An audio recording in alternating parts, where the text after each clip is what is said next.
Good evening, everyone. Today is Wednesday, February 8th, 2023. This is a meeting of the Gloucester School Committee. We are meeting at Gloucester High School Library at 32 Leslie O. Johnson Road in Gloucester. Consistent with Chapter 107 of the Acts of 2022, this meeting will be conducted by remote participation. The public may not physically attend this meeting, but every effort will be made to allow the public to view and listen to the meeting in real time and participate when necessary. I will call this meeting to order and state that the mission of Gloucester Public Schools is for all students to be successful, engaged, lifelong learners. With us tonight, we have Superintendent Ben Lummis, School Committee Member Keith Minio, Sarah Prince, School Committee, Kathy Clancy, School Committee, Bill Melvin, School Committee, Laura Weeson, School Committee, Maria Puglisi, School Committee, and we have joining us up there on the screen, Mayor Verga and Sam Watson, also School Committee. And Jeff Destino, I'll introduce when we go back into other business. Okay, so I move that we are going to go into executive session and we will come out to open session, and the executive session may take a half an hour, maybe even a little bit less. So I will make a motion that we enter executive session pursuant to Massachusetts General Laws, Chapter 30A, Section 21A, to discuss litigation strategy and return to open session. So Second. Okay, roll call vote, please.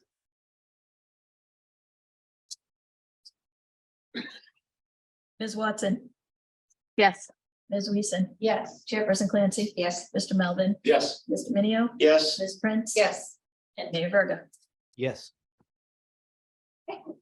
We will rejoin the meeting when we are done. Good evening again, everyone.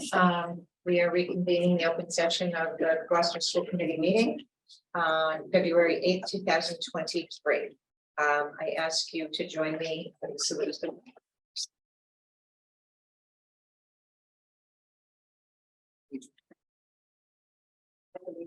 To the flag of the United States of America, to the republic for which stands one nation, under God, indivisible, liberty and justice for all.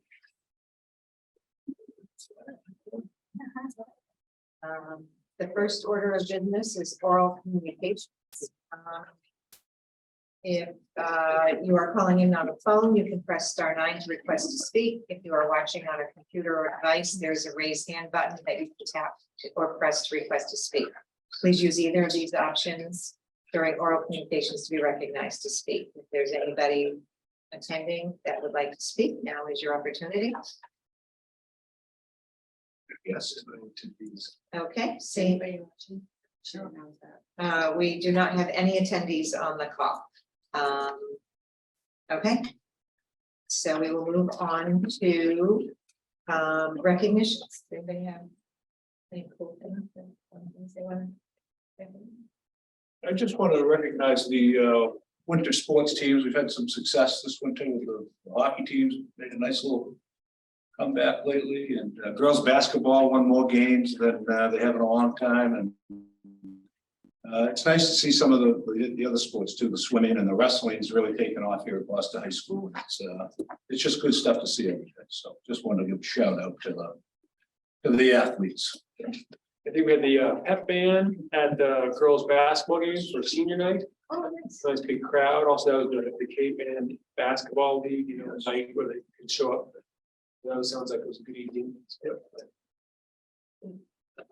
I'll give a few updates when I go. So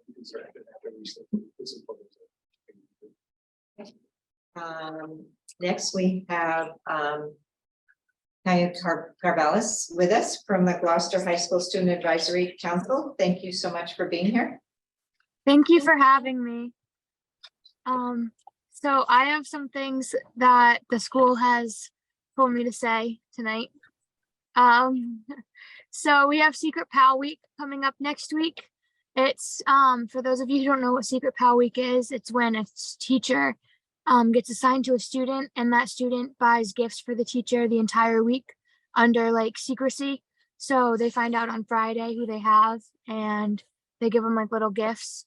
And that goes along with Random Act of Kindness Day, which is next Friday, the 17th. And with that, with Valentine's Day coming up, the junior class has been selling candygrams.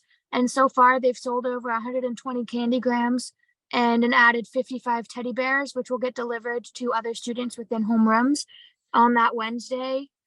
And NHS letters will be coming out soon. The induction is on Thursday, March 23rd. Intramural volleyball starts February 27th, and so far 8 teams have signed up. There are 5 seniors signed up for the American Exchange Project happening this summer. The AEP is a domestic exchange program to create a more perfect union. And they're looking for families to host students coming to Gloucester this summer from July 19th to July 26th. There's also the GHS Theater Program is finalizing rehearsals for the METG Festival, where they will be performing A Midsummer Night's Dream on Saturday, March 4th at Algonquin Regional High School. And it will also be presented on March 2nd at 7 p.m. at GHS. The Scholastic Art Awards came out last week, and Ali Nicastro won the Silver and Gold Key Awards.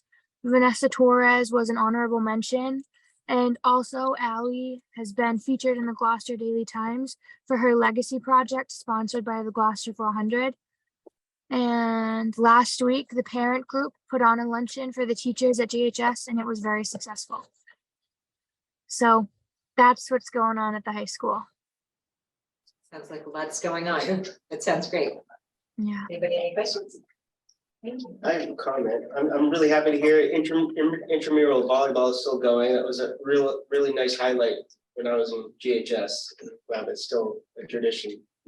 Seems like there was always more kids that wanted to do it than there was space available.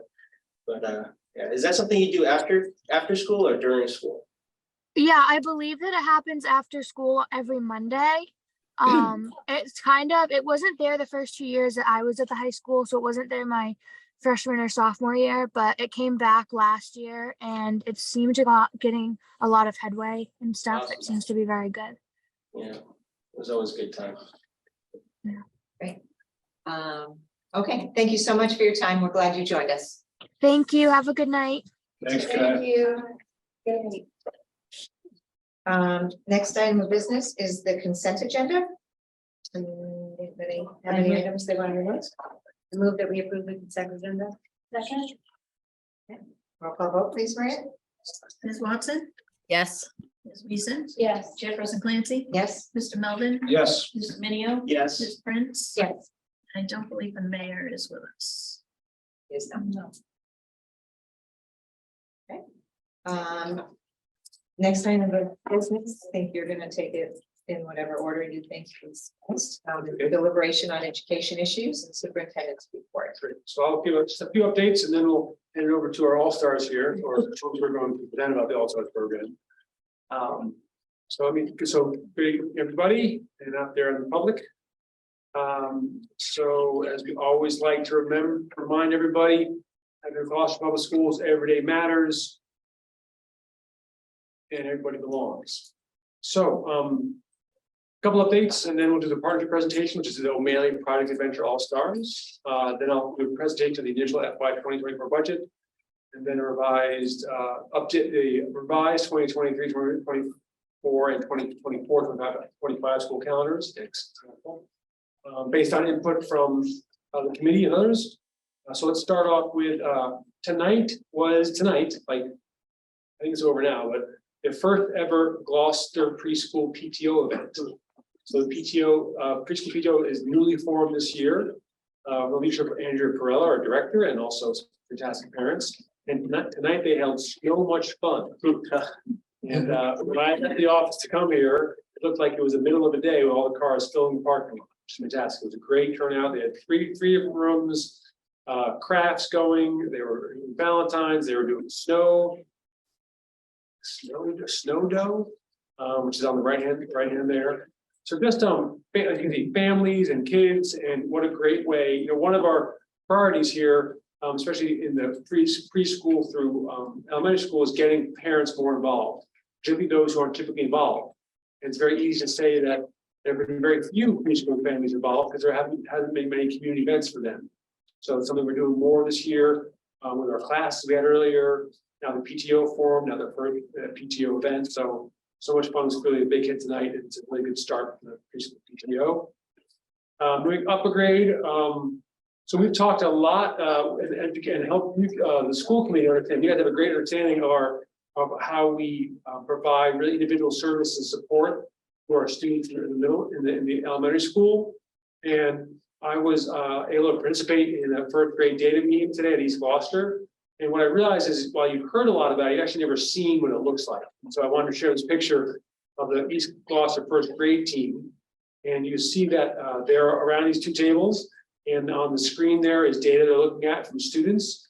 So we have Emily, Karen, and you'll see first a lot of people talking about students on an individual basis and going through the roster of students in the first grade. But you'll also see the variety of roles here. So Emily, Karen, a special education teacher, Melissa Francis, literacy coach, Elizabeth Carvelis, special education teacher also, Christine Kethick, our Title I teacher at East Gloucester, Allison Murphy, speech and language pathologist, Kim Roberts, a psychologist at East Gloucester School, Amy Sanchez, the first grade teacher, Tina Tibbetts, English language teacher, so that's the EL teacher, and then Christian Lambert, who's just the principal. And those are, it's that group today, from their wide variety perspectives, we're looking at benchmark data and how kids have been developing from the beginning of the year to now, the growth they've had. And what I was really impressed by was, first of all, how this group of teachers and professionals know these students so incredibly well. They know their personalities, they know what motivates them, they know what they're successful with, what works, doesn't work, where they struggle and where they do well, they know families. So that is the first piece that comes across really clearly when they're working with students or around students. Second of all, the deep professional knowledge, and that's about literacy. They're talking about levels of literacy and parts of literacy that I don't even never even heard of before. But our teachers at the elementary school level, especially, just have a tremendous knowledge of what it takes to develop literate students, teach reading, and also all the various components that go into the science of learning how to read. And also their professional knowledge of child development and also instruction as well. So it's crystal clear in the conversations they're having. And the last piece is they're collaborative and they're very solution oriented. They're really looking how to provide support and solutions for each individual child. So it's a picture, and it's one moment, but it's emblematic of just so many different pieces that go into our paying close attention to each of our children. I think one thing that's difficult to communicate, but we want to keep on working on this, is how do you communicate to families that sort of that attention, love, support that goes into each of their children. Hard to communicate, but really something we want to try and better at. It's a tremendous amount of work and attention. Really appreciate that, and that's happening across all our elementary schools now. A real growing effort at the middle school. Gender equity and STEM club continues to roll right along. So the gender equity and STEM club we reported about before. You've seen them on other visits to places they've been. Really had some false starts the last few years. This year it's really taken hold. And Roseanne Vidal, who's in the picture on the left, way left, and Eric Lee, faculty advisor, are really doing a great job. And of course, so the kids are. Applied Materials and GEF support Gender Equity and STEM Club, and the group, about 20 of them, went to Applied Materials. I think it was last week, February 1st, here in town. About 20 kids went on a visit. The Gender Equity and STEM Club really is highlighting women in the STEM fields, and also introducing kids that career opportunities in the STEM fields.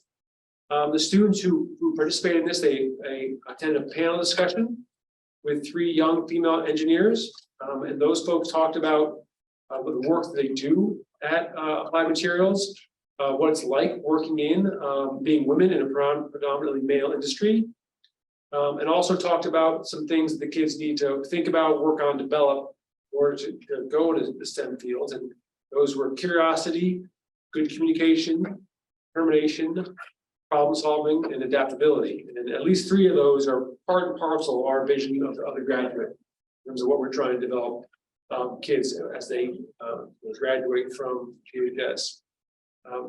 And then after The panel discussion, they were able to see, tour the very big plant there over on Dory Road, so another really successful outing for the gender equity and STEM club there for the school. And then Kyla mentioned this, the GHS teacher appreciation lunch. So GHS PTO did a fantastic job of raising about $1,000. And so, to put on this lunch and others. But thank you to Rachel and Follow, Leanne Shimataro, Josie Martell, Jen Fernandez, and Serena Lowe. And of course, also the Cosmo Restaurant. A great lunch to signify their appreciation of the GHS staff. So we'll not jump into that quite yet, but that's just a few updates from around all levels of our schools. And now I will hand it over to Amy Cam.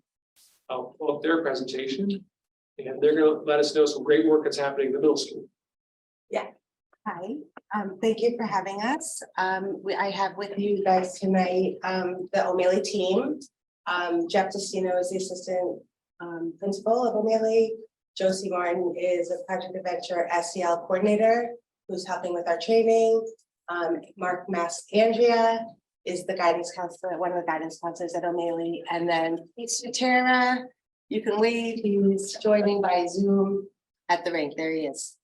That's also officer and goalie. Officer, Right? Officer Tara our was in SRO. was in the GHS, was a starting goal in the GHS alumni versus the Bruins alumni. The hockey game was a big to do that the 400 plus put on. So, Can you hear? he may not want me to divulge that, but he's there in front of about, I don't know, 400 levels up. So before we start, we're really excited about this program, and I think for some of you who knows that there's been a long history of project adventure in Gloucester. So first I want to thank the former Essex County District Attorney, Jonathan Blodgett. He is the one that granted us money through the Community Impact Unit, the Gloucester Police Department, to start the All Stars program. And the All Stars program was modeled after Lynn Middle School. And it became kind of quickly apparent that we needed to modify it to our needs. And with the vision of really all of these people, we, and the help of Project Adventure, we rewrote the grant and talked about the need to rebuild the Project Adventure Challenge course at O'Malley. And there was a lot of support all around. With support, I want to thank Superintendent Lummis, Principal Beatty. She might be on. She was going to try to hop on. They were supportive like from day one. I also want to thank the Project Adventure, Caitlin McCormick Small. She's the executive director. We do a lot of work with Project Adventure is infused in our schools. This is going to be a continuation and an expansion. So basically, at the high school level, the therapeutic programs, GAP and Anchor, and our EL programs have Project Adventure coming in weekly through a different grant. So we're getting that support. The fifth grade, as you know, goes to Project Adventure every year. And now this is going to be a much more sustainable approach because as you'll hear, our people are being trained. The course is going to be right in the school. And we're going to go over a little bit of that, but I want to, so I'm going to have them start to tell you about the program. Someone could tell me when to switch the slide. Oh, you can, that's this, did I go over it? Hold on, can you go? Yeah, that's good. So, so I think I didn't say it directly, but basically it's a very close partnership with this Community Impact Unit, the DA's office, and the schools. Right, next, that's good. Peter, you gonna speak to this one? Peter, He's muted. I can't. Can you guys hear me? yeah. Yes. Yeah. Oh, okay. No, Amy, I think you covered it pretty well. Just once again, obviously to thank the former district attorney and the chief and Lieutenant Nicastro and everybody who helped get this grant from them to begin with. It really has helped our program. Myself and Mark Mastandrea have basically taken what Lynn has made as a model and tried to curve it towards our kids, and I think it's worked out pretty well, and this is just gonna put it over the top. Anybody who's from Gloucester enjoyed Project Adventure growing up. I mean, I did it here at the school when I went here. Some things have changed. They don't let you tie your own harnesses anymore. And it's a lot safer in my opinion. But everything is still there. All the old names are still up there, and it's really great that everybody here and with the police department and district attorney has let us take that idea and use the resources that have just been sitting there unused, and I think everybody's going to enjoy it as much as all of their parents did. And like I said, the O'Malley staff's been great. They took my silly idea to bring all this stuff back, and Mark's been great too. And Mark didn't have a chance to use it in middle school, but he definitely understood how much it meant to people in Gloucester. And I don't know if anybody in this meeting did Project Adventure, but it was pretty awesome, and it's going to be awesome to put it back in the schools. So I just wanted to thank everybody for making that happen. And I think we got a pretty good team to get it up and running.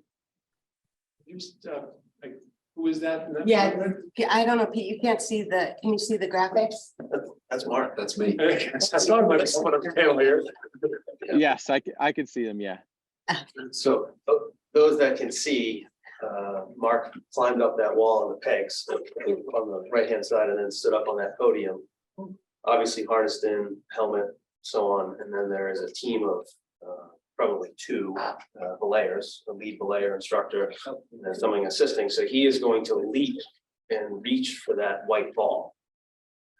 We won't see the video of it, but it looks further than it is. And when you get up there, you're like, oh, I can do this, no problem. So Mark and I both did it. Pete did it. But Amy do it? Amy didn't do it. We invited her, and I think she said she had a meeting or something. Yeah.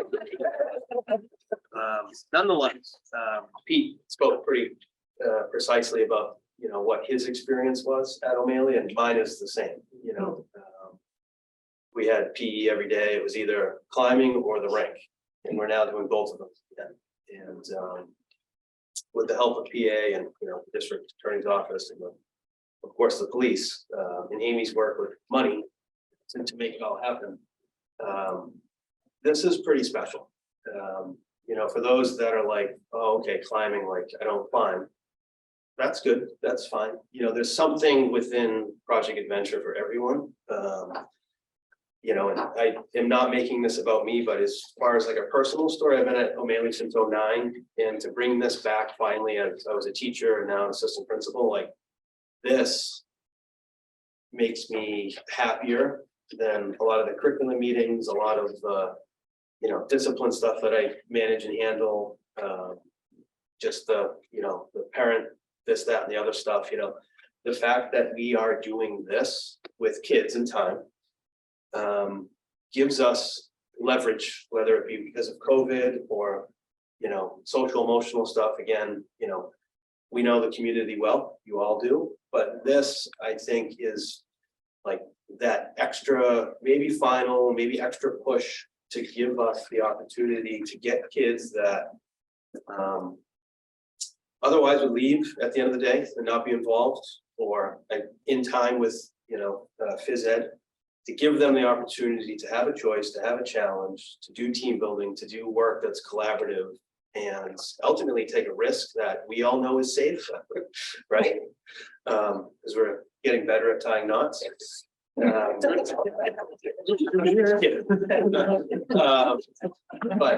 the point is this, that we're giving kids a really great opportunity to have something that is outside of the four walls of the classroom. And I think that it's a really great opportunity.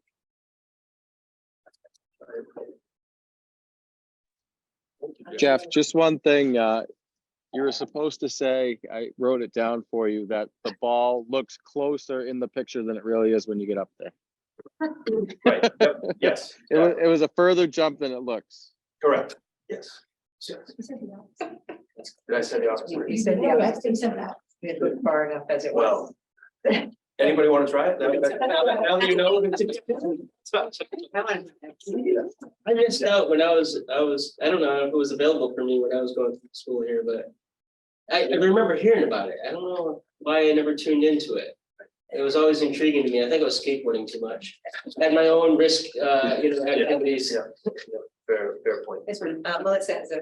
I just want, this is awesome. I mean, this is like bringing back nostalgia in my opinion, and I think it's wonderful for kids and it's gonna give a lot of opportunity for kids. But I do want to comment and I'm very impressed to see that once again, the school is working with the community impact unit and the police department, right? Because it's about building relationships. And it's just very impressive to see the teamwork that's going to go on with that.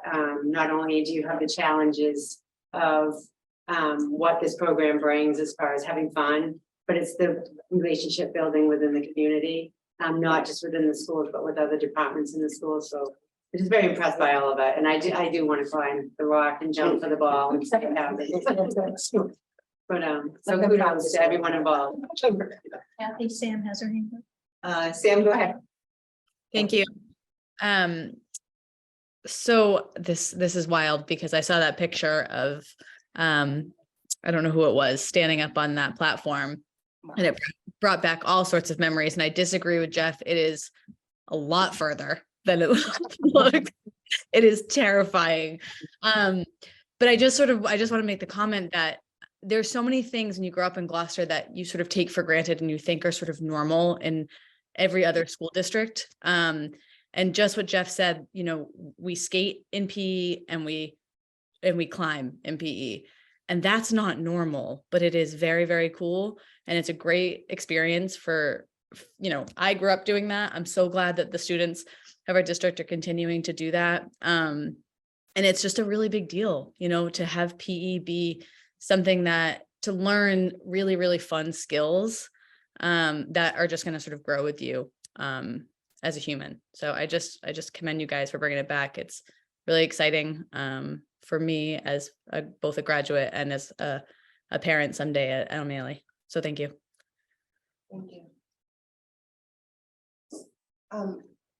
Do you want me to speak to training? Yeah, sure. Yeah, so I think one of the really exciting pieces of this project is just the amount of robust training that you all have gotten the funds to do. You have a really great course that we just did a little tightening up with. And so now being able to use all that fun money to get your staff on the same page so that they're using the course effectively, they're using it safely, it's just a really great opportunity. So we started last month, we had 2 different cohorts, a total of 14 teachers, assistant principals, counseling staff who attended the introductory training of how to use the course. So they're learning things like tying knots and how to belay, but also the foundational pieces of like, what do you need to do with the group of the students so that they feel prepared to start challenging themselves? And I feel like they've got support from their peers. And I've seen Mark get to put some of that into practice already. And so it's really exciting to see just sort of the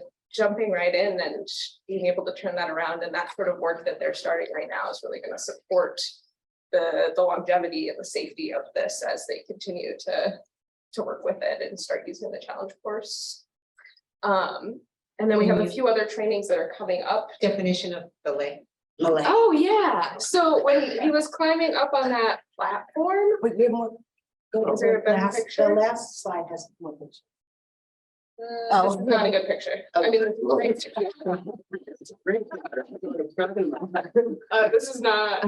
is a complicated system. It's a little bit different. Okay, you want to explain it? I mean. I'll explain that one after I explain the first one. It'll help. Yeah, so here you can see he's attached to like that rope that's going up and it's attached to his harness. And then down on the ground, there's someone who's locking that rope off to make sure that like when he puts his weight onto the rope, he's not going to come plummeting down to the ground and he stays up where he is. And that system is called belaying. I believe it comes from sailing and it means to lock off a rope. Thank you.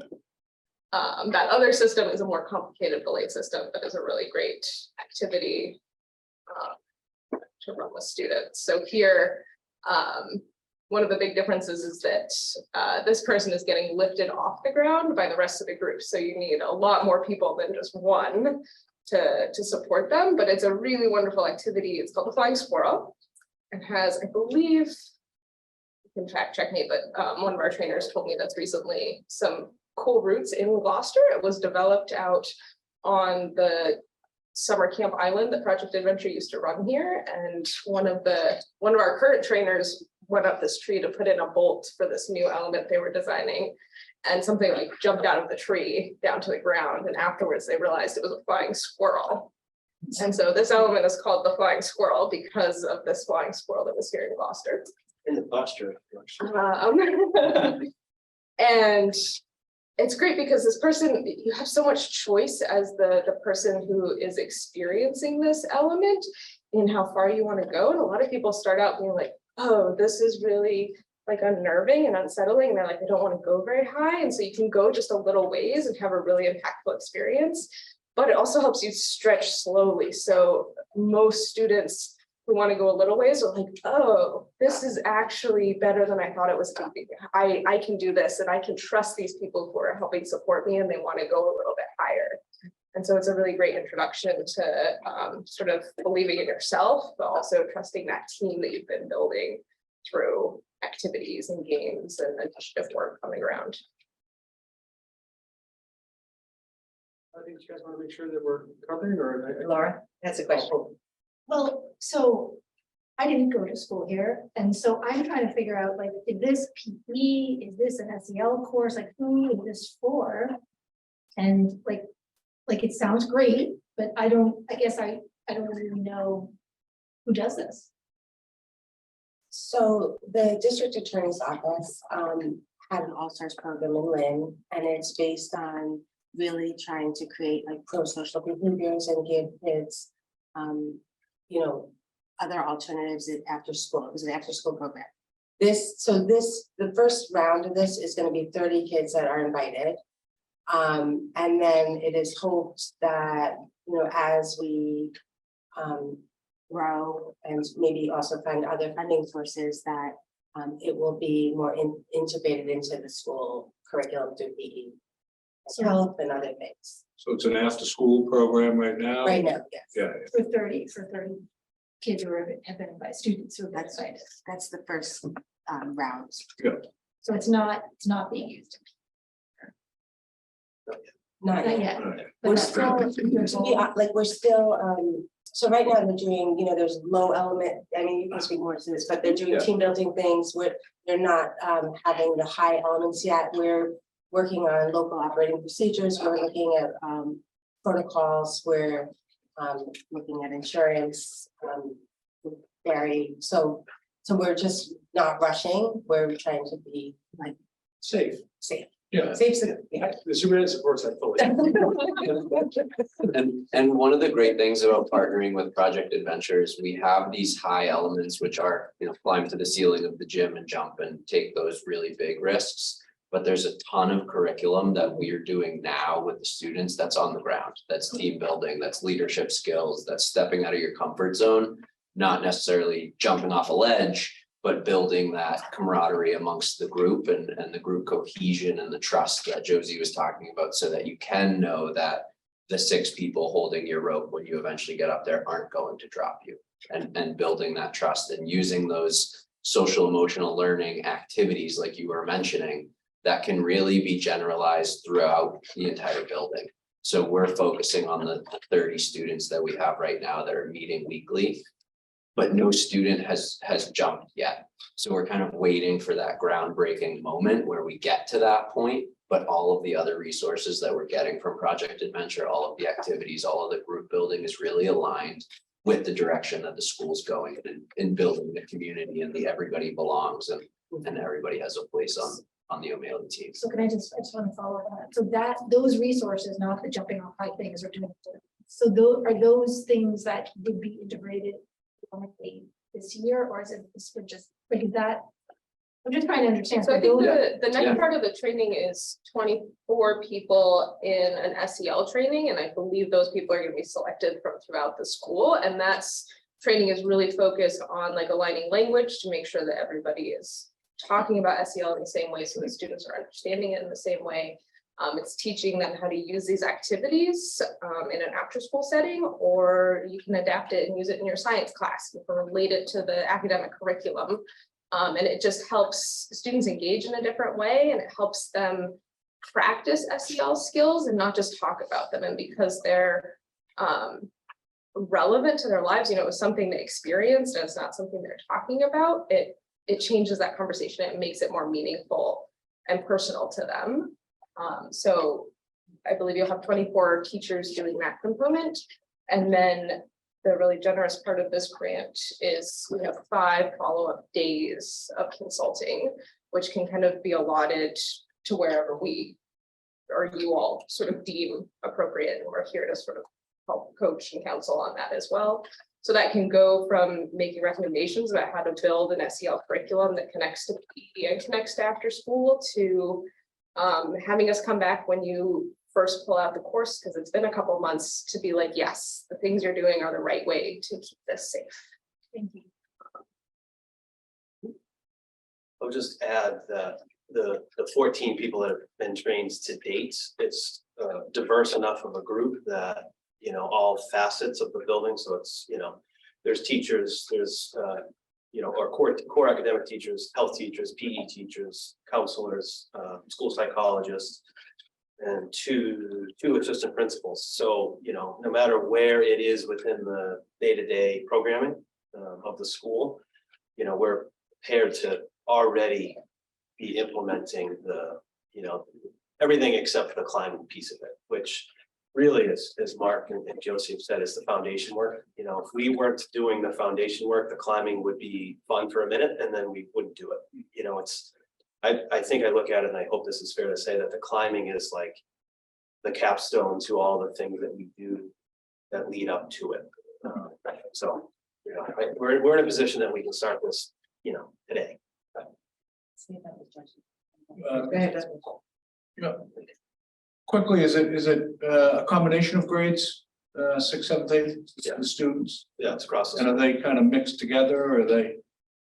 So the all-stars. About the after-school program specifically. Yeah, Yeah, so it's 6th, 7th, and 8th of all, you know, referred through their guidance counselors. Right now, we're meeting weekly after school on Thursdays, and they're all working together. There's about 26 of us attending regularly.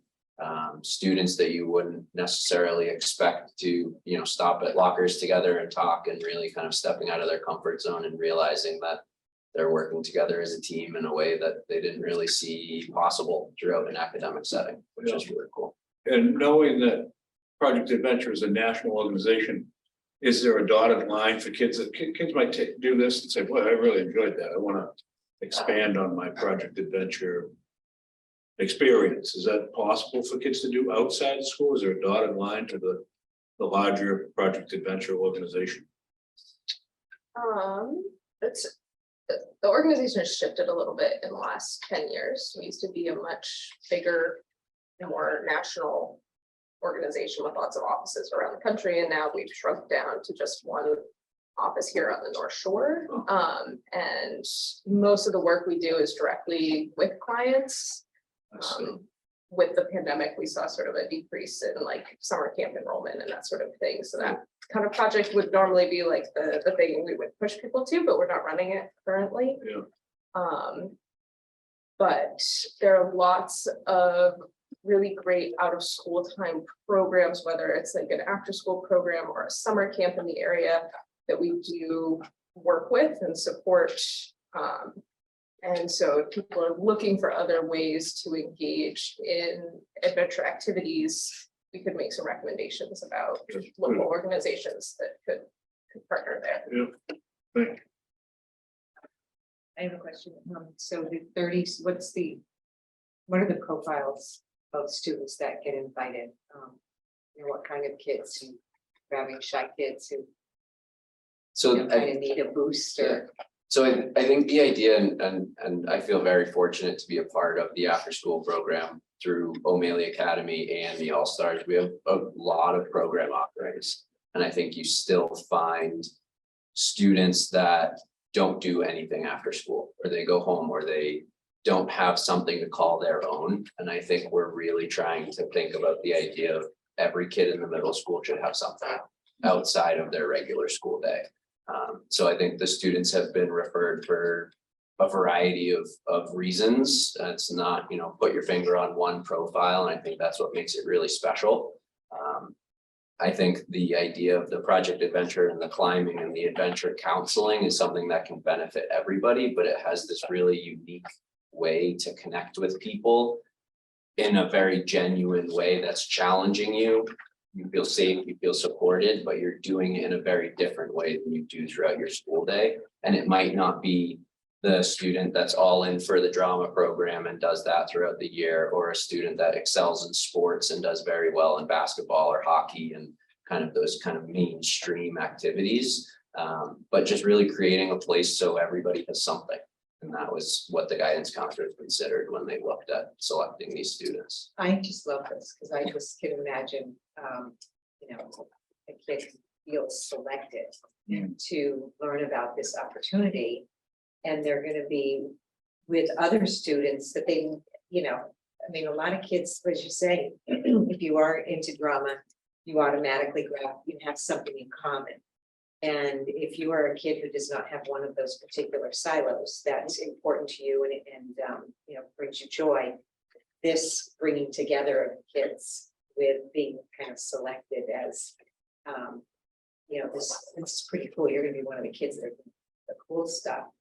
And, you know, all the other benefits of that kind of pull to get kids to feel confident and, you know, slowly feeling like they're part of something is just really powerful.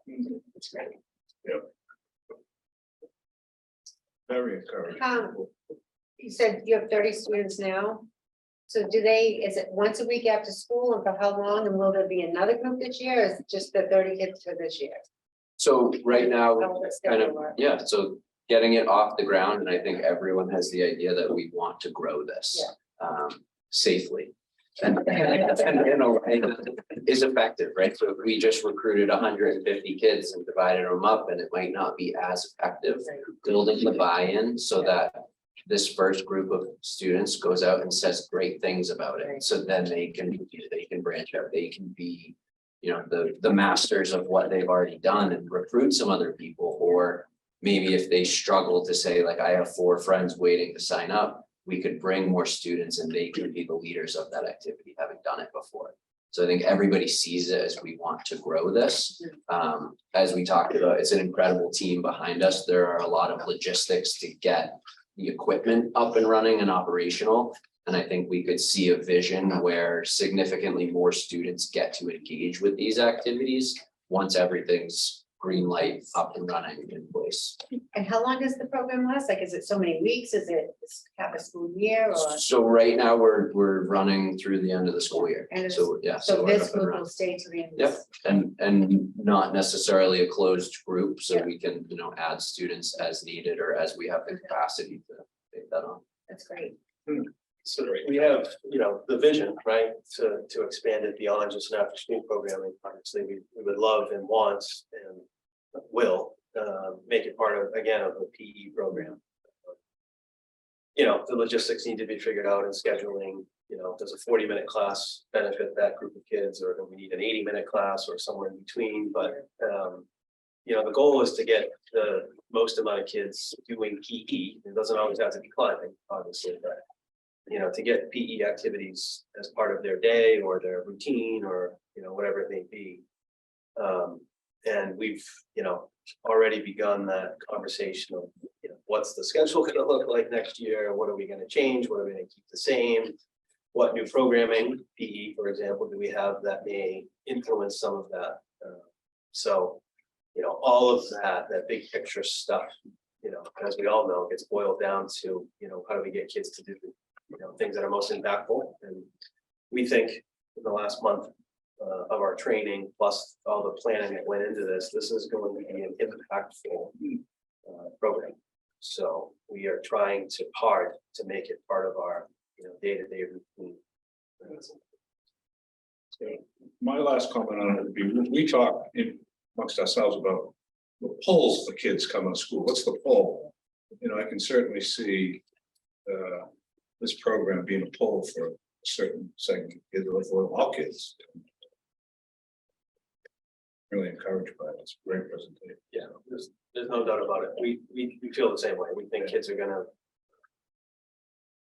show up on time and want to climb.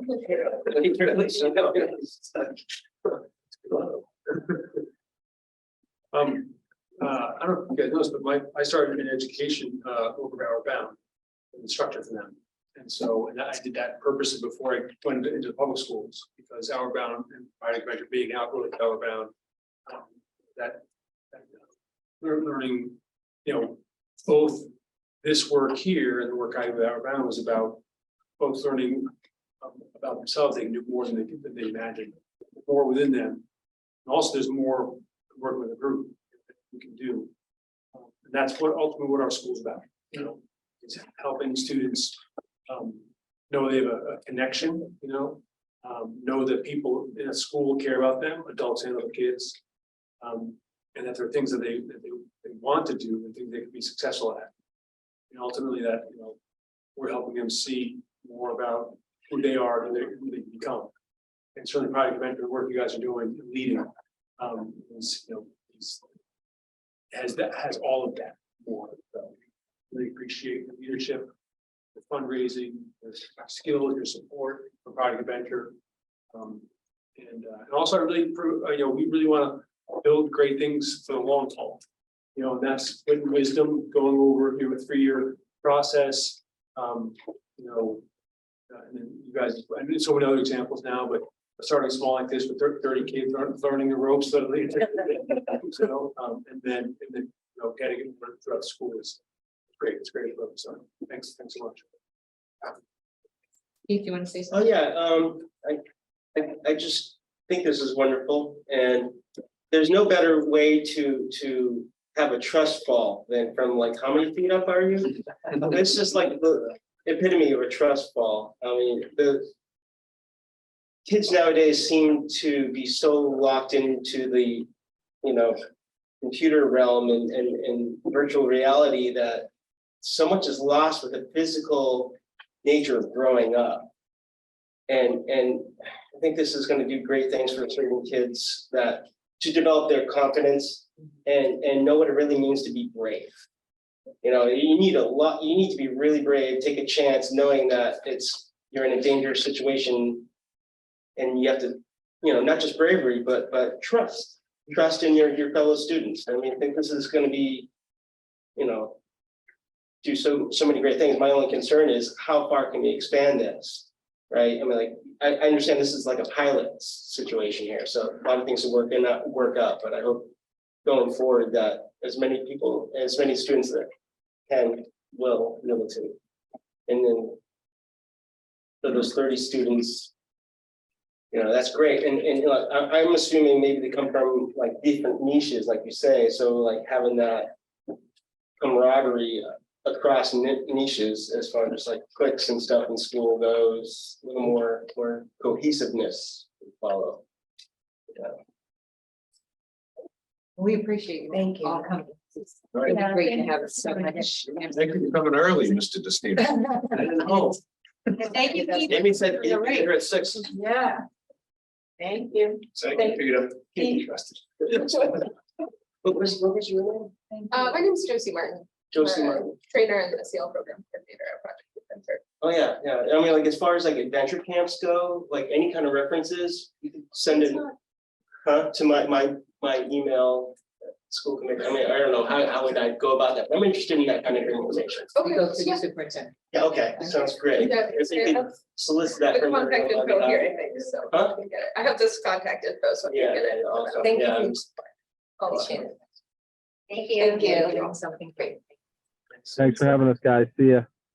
Thank you for coming. Bye. Okay.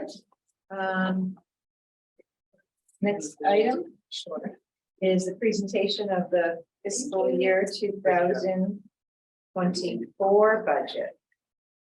23. Right? We got a little typo. 24 budget. It says on the agenda, Not on the presentation. We did not catch that. So.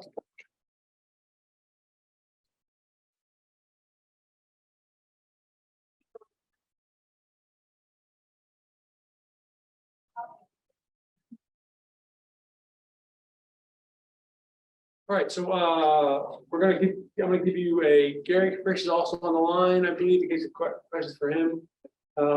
Zooming in from home. Katie Provo is also on the call. Yeah, it'd be great to okay, we got questions for either one of them. I'm gonna give you an overview on the budget and also the development of the budget, where we are right now. Because and I'll explain as we go forward, there are a few things still up in the air. I'll explain why that is.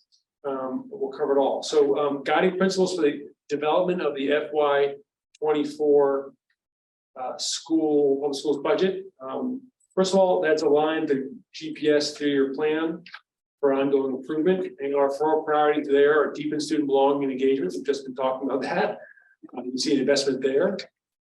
Strength instruction and better connect general education and special education. We've been talking about, you saw quite a bit about, during the budget priorities presentations. Strength and social emotional learning and mental health support. Again, something you've heard a lot about during the budget priority presentations, tonight's presentations, and other ones as well. And strength and special education through improved coordination of services and specialized instruction. Those are 4 priorities that all of our dollars should be really funding as we move forward on those. And building a budget on the current fiscal realities. We'll talk more about that in depth tonight. So there's a significant cost, including things like significant costs for increase in transportation services and for special education and out-of-district tuition. Those are really impacting budget development.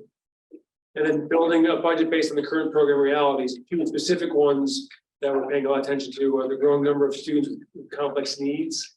Those are learning needs and also social emotional needs, and also continue investing in O'Malley, making sure that teachers are well supported, that high quality engaging curriculum, and students are feel like they belong and have a place to be in O'Malley. So that's what we're thinking about in terms of the overall budget.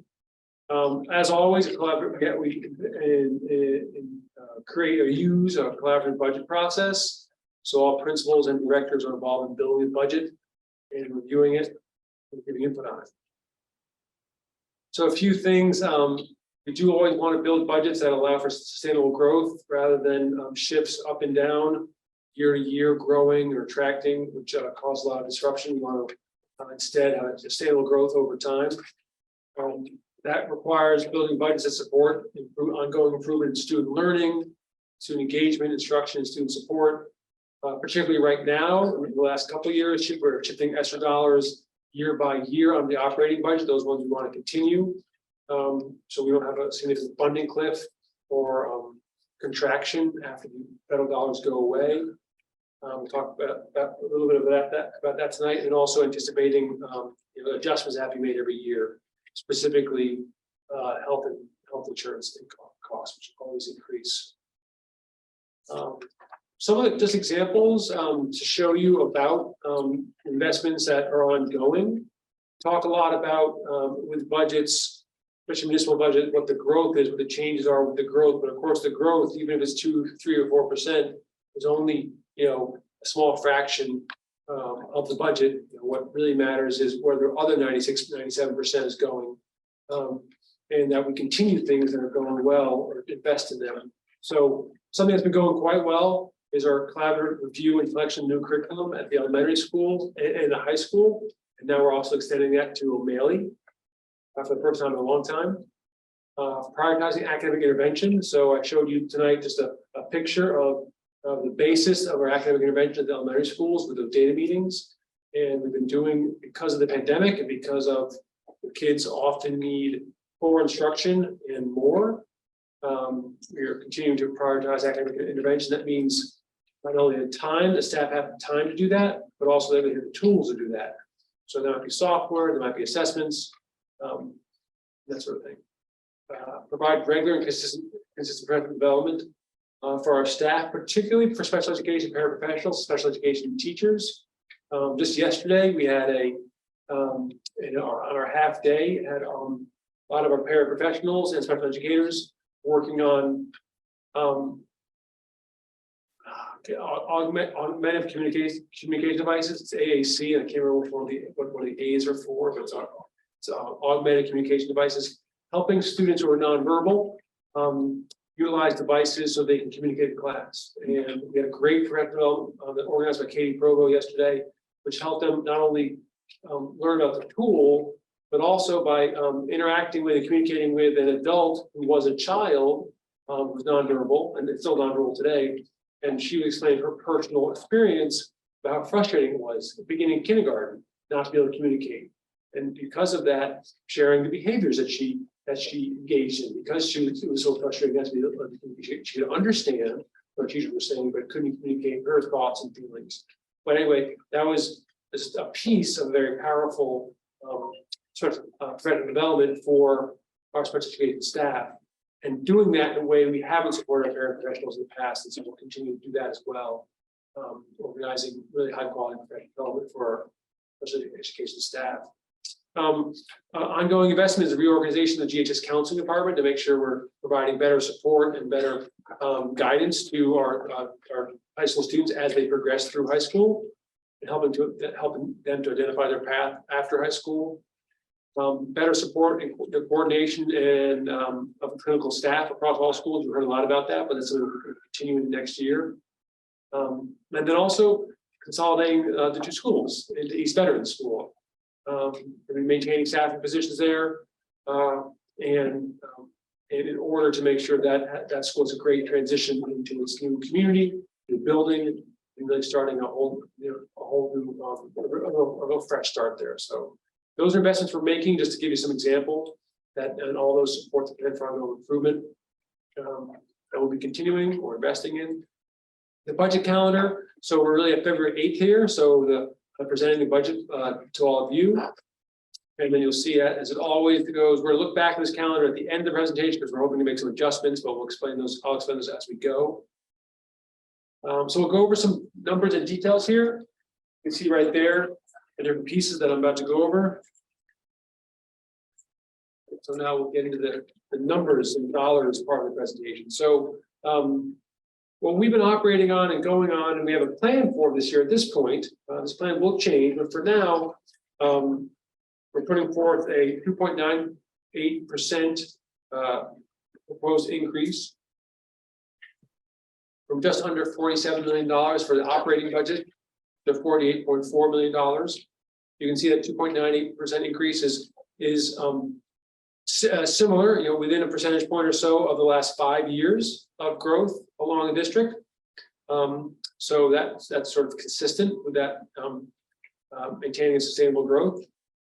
We're going to get into some things here that may affect that, okay, in a little bit. But first, that plan, here we show each year we have additions, and then also we have adjustments. And so here's a summary of the major ones in major categories. So salary increases are always our biggest increase of any cost year to year. So across all of our employees, we're estimating or projecting a $1.27 million increase in salaries. Health insurance goes up every year. We'll show you that.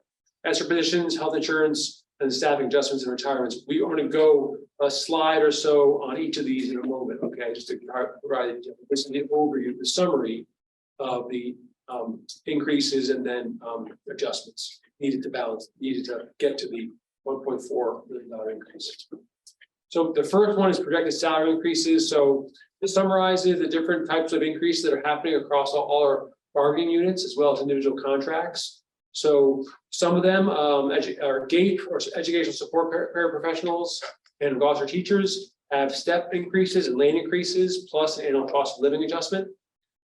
Clerks, and you can see how those, some of the numbers there. Clerks and secretaries, depending on the unit or where they are in their career, have between 2.5 and 4.6% raise next year by their contract.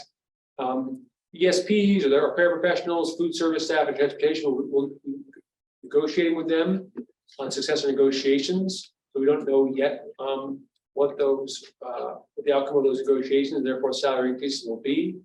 And then you see union supervisors, crossing guards, 4.5% for them next year, all previously negotiated, and then into contracts. Those higher numbers in terms of percentages, clerks and secretaries, and union supervisors and crossing guards, those are because we're making adjustments to make those salaries more competitive.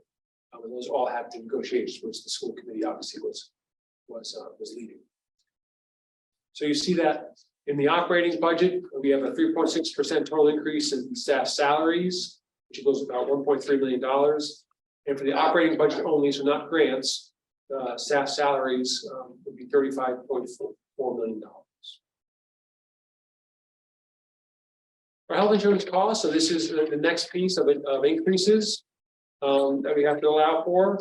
So you see, we're estimating at this point 6.6% increase in our health insurance costs. That amounts to $450,000, an increase of $450,000 over this current year to about $7.3 million. That's a point at this point, an estimate. At this point in the process, we're always estimating the health insurance increase, and then as GIC number and the certain things are clear, we adjust that. Typically, in the past years, we've you can see with a little bit lower percentage increase the last couple of years. We've been estimating, we've been projecting that a little bit higher than it came out to be, which is it's a good thing at this point to project higher and hope that it comes out a little bit lower. We'll see how that pans out this year. It happens in the same direction. We're going to be looking at our federal grants require us to have health insurance come any salaries we have on grants, federal grant, I'd say. We're required to have health insurance included in those costs of the grant. Okay, so if you have a salary on a grant, a federal grant, you also want to include the health insurance for those salaries on that grant. Okay, we haven't been doing that on all of our grants, so we're going to start doing that next year. We're also going to put the health insurance for the food service staff on the revolving fund as well. We'll do that next year because of the situation, the shape the revolving fund is in. So that's going to be an adjustment of $295,000 off of the operating fund, off operating budget.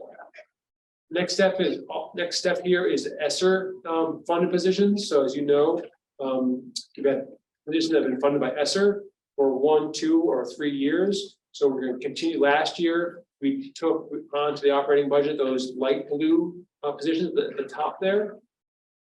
This year is a little bit more of a focus on the O'Malley positions, taking those onto the operating budget. I'll go into details a little bit on that in a second. And then next year from FY24 to FY25, take on those last ones there on the bottom. So in terms of those positions that we will move from ESSER on the operating fund in FY24, you see that there's O'Malley, 2 interventionists. So again, we're seeing the interventionist classes and support classes at O'Malley are really making a significant difference. It allows us to target students who may not be getting additional support. And we're able to do that based on the data that we're learning about how they're learning. And those are being so successful that we're actually taking on some of the practices and work that's happening in those classes and the way they're approaching those classes and taking those on in the academic support classes and special education students. So we're really actually learning quite a bit from the work that's happening in those 2 positions that we brought up through ESSER. Education, so learning center teacher, that is allowing us to, over time, we're shifting the practices in special education and how we sort of group and assign students and evaluate them at O'Malley, and this will be the next step on that. A PACE teacher is for students who are being reintegrated into the school after a short-term suspension or in-school suspension for a variety of reasons, and that's been helpful in terms of just getting kids back into the regular routine and flow of things when they've had a disruption. And then a school adjustment counselor. This is something we had on grant for 2 years, which allows us to have a 3rd adjustment counselor at the high school. All of these positions have been really helpful in terms of a variety of things related to the pandemic, which are ongoing. One is social emotional support, mental health support, disruptions from learning around behavior and other dynamics, and then also academic learning as well.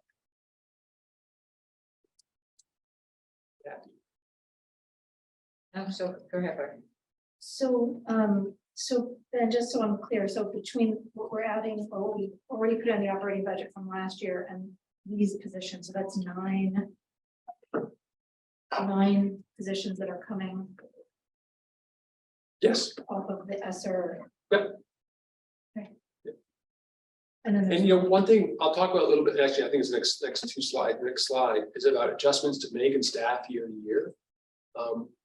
And so one thing we looked at in terms of these positions is how are they going? Are they having desired impact? Are they ones you want to keep? And I think it's a good sign actually that we're working with each of the principals for if they have any position in their school. Or again, those are the ones I want to keep. Those are the ones that are really valuable and making a difference, you know. So that's really important, you know, because if they're not, maybe we should keep them, you know. are there others we didn't? Yeah, so let me go on to that. That goes to the next slide, the staffing adjustments. So, you know, really what any organization, what schools or any other, you know, organization needs to always assess is your staffing. You know, and effective budgeting requires schools and school districts to typically adjust staffing on an annual basis due to a number of things. So, and I just listed, you know, 4 of the major ones out. So enrollment fluctuations, in classrooms, PK to 5, or in grades 6 to 8, or through course enrollment in high school. So each of those levels you need to want to be looking at, whether through enrollment or course selection. You know, do you have the right programs you're offering, and do you have the right staff? You know, in terms of that. In pre-K to 5, it's pretty easy to look at because you know just whether or not you have enough students to have 1, 2, or 3 classes in a grade. It's a little more complicated when you get to grade 6 or 8, and also the high school at any high school, because it's more class-based, you know, enrollment-based, and that ties to student selection of classes. So we've had adjustments over the past years in terms of reducing courses at the high school that weren't at that point either weren't relevant or weren't being selected. So that's one way to do it. Another reason to adjust staffing, and that's either adding or reducing positions, changing levels of service, and that's particularly with special education. That could be the result of graduation of students or just changing needs or kids, outgrowing the need for special education support. Programmatic changes, that's often at the high school, middle school. And then also a lot of these can happen to the attrition or retirements. So you're not necessarily reducing individuals, but you're reducing position tied to attrition or retirements. We anticipate 2 or 3 positions reductions due to the above reasons going next year.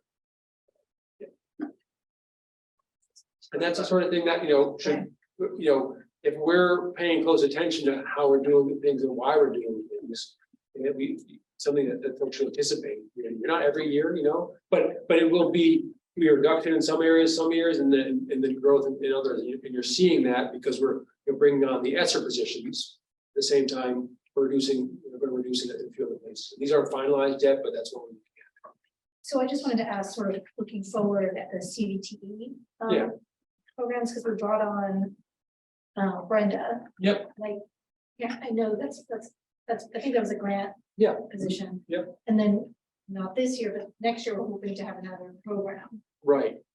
So maybe that's not relevant now, but I'm just sort of thinking ahead. So that'll, that's adding positions that are, but they're not in our operating budget. No, there won't be the CBT director will be on ESSER next year, and then on our operating budget, and then we're still trying to figure out what we would need in terms of staff for next year.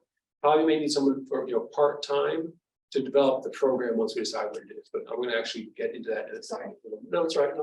No. We'll sort of jump in that.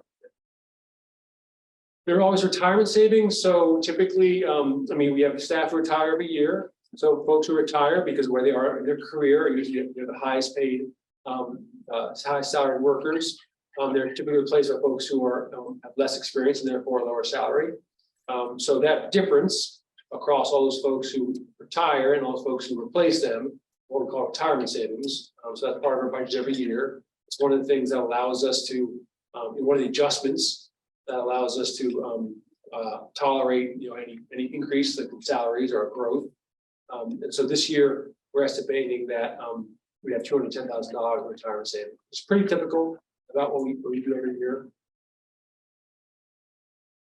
But that's just some. So those are some of the numbers that are, the basis for the budget in terms of changes there. Just to reiterate, there were on that approach, we have 2.98% increase. Okay, And I'm just gonna give you some perspective here in terms of, we show this to you every year. In terms of, we have two groups of districts we compare ourselves to, our neighboring districts, and then you see those on this here. We're sort of solidly in the middle there in terms of per pupil.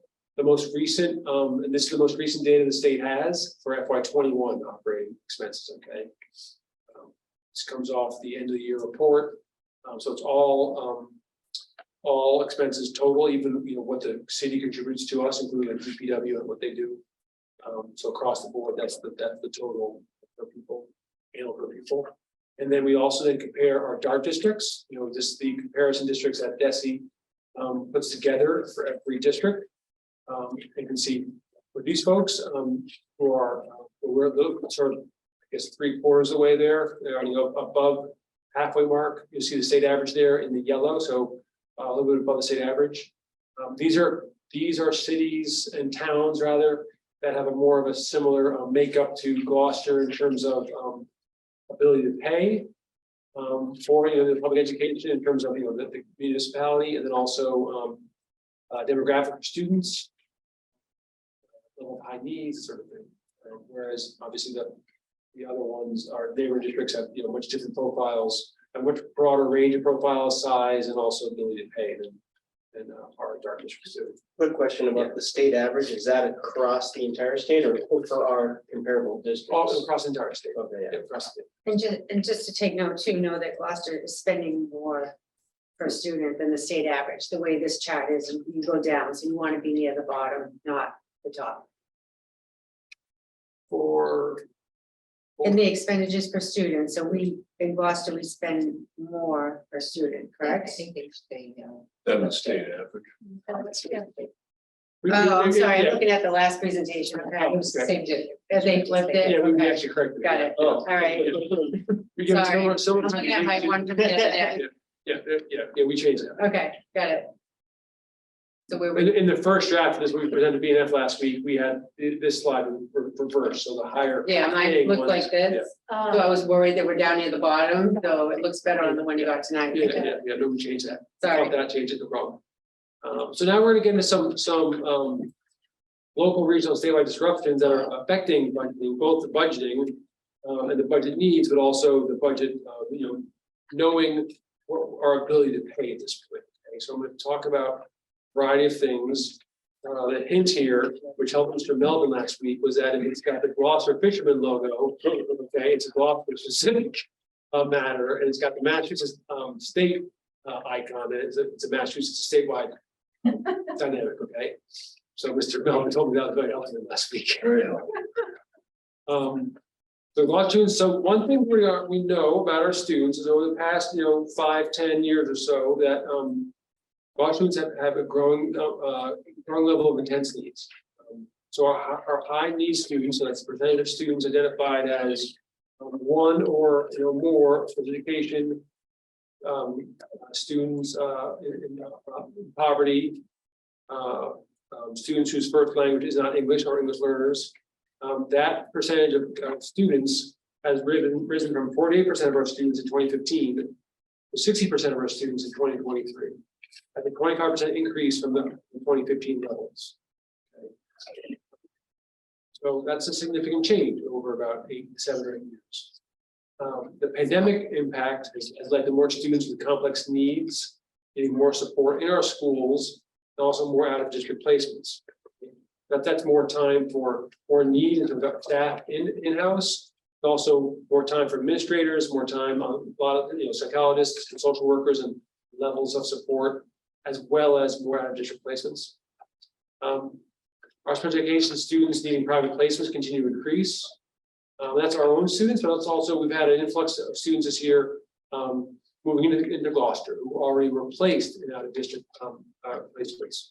And our English learners have doubled since 2015. And even more detailed than that, as it says here, that the students with no formal education make up the largest recent increase of students, English learners coming into our district. Okay, and of course that's challenging because and that's particularly so at the high school. Is the largest number of students are coming in with very little English or no formal education. So that just takes more resources and better curriculum. and really, and also really more systematic approach to supporting those students. So, and then especially something I mentioned there are consistent with what we're seeing across the state. So growing number of students with significant social, emotional, behavioral, mental health needs across the state. We're seeing a growth in out-of-district homeless and foster placements across the state. Growing need for special education staff within districts. Fewer placements available in nearby programs. So placements need to happen further and further away from home districts. And then also there's been a proposed statewide increase of out-of-district tuition, private school tuition. That's expected 14%. So that's that impact alone could be as much as $250,000 for us. So just some of the pieces here in terms of the Gloucester specific examples of those is that 7 students moved in to our district this year. So this is FY 2023, so current year impacts. And those students were already in out-of-district placements when they moved when their families moved to Gloucester. We've had 4 out-of-district placements so far this year, and about 14 students also waiting for out-of-district placements that we can't find at this point because they're not. We don't have places. Programs don't have places available, and also an increase in homeless and foster students. So, and at the same time, while that's happening, and of course, anything that happens in FY 2023 that impacts our operating budget this year, increases costs in our operating budget this year, impacts next year because we rely on prepayment for those special education tuition. So if we're not able to pay the same level of prepayment as we have recently in the past, and that's going to impact the operating budget for next year. At the same time, at the same time, we're also working to limit costs. It's not just and one of the ways we've been doing that and really well is being able to keep some 4 very high need students here in their home schools, who in prior years other districts may be placed out of district, and it's wonderful. First of all, to make sure that our students are getting effective support and making effective progress in their own schools. First and foremost, it's really important. It has the added benefit of saving $50,000 to $70,000 per student if they need to go out of district. Continue to make those efforts. So I just wanted to clarify. So you have 4 out of district placements this year so far. 4 more students waiting to be placed, or 5? I'm sorry, no, that's to be 5. Okay, Yeah, so yeah. 5 students are waiting. Yeah, 5, not 4 out of that one. Yeah. And yeah. Thank you. Transportation. So this transportation affecting us in a variety of ways. Shortage of bus and van drivers across the state, which folks have been reported widely. That leads to fewer contractors, less competition for bidding for routes. This is happening all over the place. Out of district and homeless. This is another piece is we mentioned that out of district placements are happening further away because there are fewer spots available, and that means that transportation costs are also increasing for that reason. And so we have increased costs for yellow bus and regular transportation, but also for van transportation. That's across the state. And then specifically for us, same dynamic is happening. We're getting our placements that are further away, therefore transportation going further away. But the specific example here is that whereas this year, or beginning of this year, last year, transport costs may be $75 to $200 per day for vans. This year it's $200, $300 to over $400 per day. It can be. It's okay. Those were shot not Okay. So those are real tangible costs. Those are per day costs. That costs tens of thousands of dollars for a student who's transported because they need services that we can't provide. And it's hard to find transportation. And then also the new transportation lease, inflation and fuel costs means it's a significantly higher than prior leases. And then all of that, we have an impact of inflationary pressures. So food, meal costs, depending on what the state does for their free meal program, we don't know that yet. So that's another variable. Fuel and IT, transportation, all being impacted by inflation. And then also another pandemic related impact is just challenges finding staff. We have a growing need for experienced special education staff. be it paraprofessionals or teachers, and other roles as well. Bus drivers, food service workers, we're doing better driving food service workers this year than in the past. But that also means there's upward pressure on salaries as well. We're trying to find people. So another piece, because it happens to be a year with a new governor, that affects the state budget timeline. And that affects our budget planning as well. So typically by now, both the governor has the governor's budget is already out. And earlier this year, we would have a consensus revenue number. Those are delayed to further into January, maybe in February. Those have happened, but they're still a month behind. And then the other piece that hasn't happened is the governor giving her budget to the legislature and sort of releasing that. That's delayed until the beginning of March. It usually comes out in the first couple weeks of January. That's impacting our knowledge of additional funding levels for Chapter 70 aid, any investment in the Student Opportunity Act, and also circuit breaker. All those are delayed to March. Without those numbers, it's very difficult to give you a revenue number and then build a budget toward that revenue. And then also, we do the governor, or I'll just get to this, which is the governor has very clearly said, and this was the Mass Municipal Association a couple weeks ago, that her proposed budget, she intends to fully fund the Student Opportunity Act, which would get us more Chapter 78, wants to assist the school districts with the cost of transporting students, wants to fully fund the McKinney-Bento program, which is about homeless students, supporting homeless students, and making sure they have transport to school and go to school, and then supporting special education circuit breaker program. Just so happens that the governor, at least in her public remarks, is speaking directly to the needs that many districts are experiencing. Okay, which is hopeful, cautiously optimistic on that, but it does leave us not knowing, what our Chapter 70 aid is, and therefore, what our revenue number will be. So, because of all that, because of the disruptions that we're talking about, because of really the not knowing what our revenue numbers are, what Chapter 70 or circuit breaker will be, or the Student Opportunity Act investment, what I shared with the BNF committee last year, sharing with you now, is that we actually pushed the budget planning process off a little bit, really about 2 weeks, so that we are between now and next time we come to you, the budget book and more details, we have a lot more of the numbers and answers, especially from the city and the state on our budget numbers, because of course the state numbers impact the city numbers, which impact our numbers. And so with a lot of that up in the air, I would ask the committee that that's okay with you. If we really it's a 2 week push. We have to still make sure we catch up to the city process and that we get an approved budget from the school committee. That's going through the various steps to the city, to the mayor, and therefore the city council. And so we still will be able to do that even if we push our work off a couple of weeks. So just see what folks questions about what I've shared with you so far, or the timeline, or info. Timeline change makes sense. Yep, great.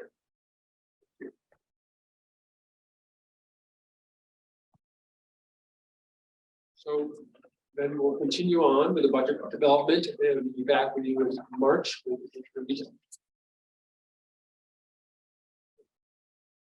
Thank you. I just want to make a comment. Oh, I'm sorry. There's a grant parts too, but we can get to that afterwards. Yeah. Sure. No, I was just gonna say, so from the beginning, I don't know what slide it was. Probably the so I'm looking at my last just thing. You'll notice the superintendent reported that the budget from last year to this year is it was 2.96% that it went up last year. It's 2.98, so we're kind of consistent in our asking. But if you look at the difference between fiscal 23 and 24, it comes to about $1.4 million. And correct me if I'm wrong in the analysis. However, if you remember too, when we talked about salary increases for next year, that salary is 1.275, and then you add the 450,000 for health insurance, that's about the 1.4 million right there. Oh, yeah, no, it's. And that doesn't even include all the conversations we've been talking about with going from a 45% to a 60% high needs. Yeah. And all the transportation costs and everything else, so. If that number scares somebody, if we put it into that perspective, considering we haven't even negotiated yet with open contracts. I think this ask isn't shocking or surprising. Yeah. Um, I did the same thing. I did the math on the salary increases and the health, so Yeah. it's 1.4. Flip the Right. page, it's 1 point, it's 1 point, comes up totally 1.4. Exactly. I mean, we're in the business of people having 85% of our budget for benefits and salaries, so we're not, Right, in the operating budget, the salary increase of 3.6%. yeah, It is- Right, so- I just want folks to see what. which is higher than the ask that we're doing, so if that number shocks anybody, you can really dig into the numbers just from this high level right now. We haven't even got our budget books yet. Yeah, and that's a challenge. I mean, that's not a new count. Right. You guys know this because you do it every year, but when we have salary increases and then health insurance, that means we have to make adjustments in other ways to bring those costs down. That's retirement savings is something we plan for every year. And then, this year, we're gonna health insurance transfers and then also some staff adjustments, and that's how you get to that. And we'll know the health insurance match around the first week of March is when GIC comes out with their actual figures, so we'll see if the number that we have in there as a placeholder right now is high enough. Or, Ben, when did you say the governor comes out? Early March with, Yeah, March 1 about, and one more thing to note too, that I found helpful to know is, in this presentation, we talked about fiscal year 25 for ESLA. And I believe we discussed at BNF that the fiscal year ends for the state in September. So we're only getting money in fiscal 2025 through September. that's For ESSA money. It's not a full year of what we received in 2023 and 24. So it's only 3 months into the 3 months into the fiscal year for ESLA and fiscal year 25. so let me give you some quick updates on ESSER. So this got budget categories. It's ESSER 2, it's ESSER 2, ESSER 3. I'll go over both of them. And there are other federal grants, federal and state grants. So and these are just the basic categories. We'll give you a more specific update on ESSER once we make some of the amendment changes that we have to submit to the state. So professional salaries, you see over the course of the 4 fiscal years. So as it says here at the top, ESSER 2, which is the first of the 2 ESSER, well, the 3, I guess is the second of the 3. That makes sense, calling ESSER 2. Anyway, that expires, we can spend that until September 30th of this year. That's why you see FY24, the expenditures are way down. We only have basically 1 quarter to spend those, okay? But you can see professional salaries are the bulk of our expenditures. And then support salaries as well, stipends, mentioned pension and Medicare, and then contracted services. So that could be everything from speech and language support, that could be consultants on professional development, that could be speakers, that can be direct student services. So that could also be IT as well. And then supplies and other really is where we have some IT expenditures. So again, the bulk of that is in the first two rows, which is salaries for staff. And then as for 3, this can be used in the beginning through the first quarter of FY25, which is September 30, 2024, like it says on the top. And similar. We have professional salaries and support salaries, stipends, and stipends here are things, for example, such as folks that were helping with develop the plan for ongoing improvement, or leadership leaders is another version of that. Other stipends for professional development, maybe organizing professional development, leading professional development. So a variety of those. Pension Medicare is what I mentioned earlier about the health insurance and benefits that have to be that are included in federal grants when you have salaries. And then contract services. This is a significant part of curriculum materials for ELA and also, for K-5 and also O'Malley's curriculum reviews and the purchasing of curriculum materials, and then also technology as well. That's sort of contract services and supplies for those there. Those larger dollars and supplies and other are curriculum materials that we're funding as we revamp our curriculum in the K through 8 and the high school. Those are the two ESSER budgets that are title grants. So these are federal grants. Title I provides assistance to districts with high numbers of students with from low-income families. We qualify for Title I. Title II is about professional development and support systems of support for excellent teaching and leading. Title III provides support for those districts who have English learners, and immigrant children and youth. And then Title IV provides capacity for also.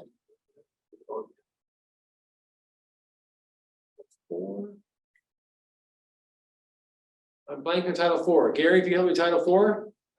That's for the overall high quality educational experience.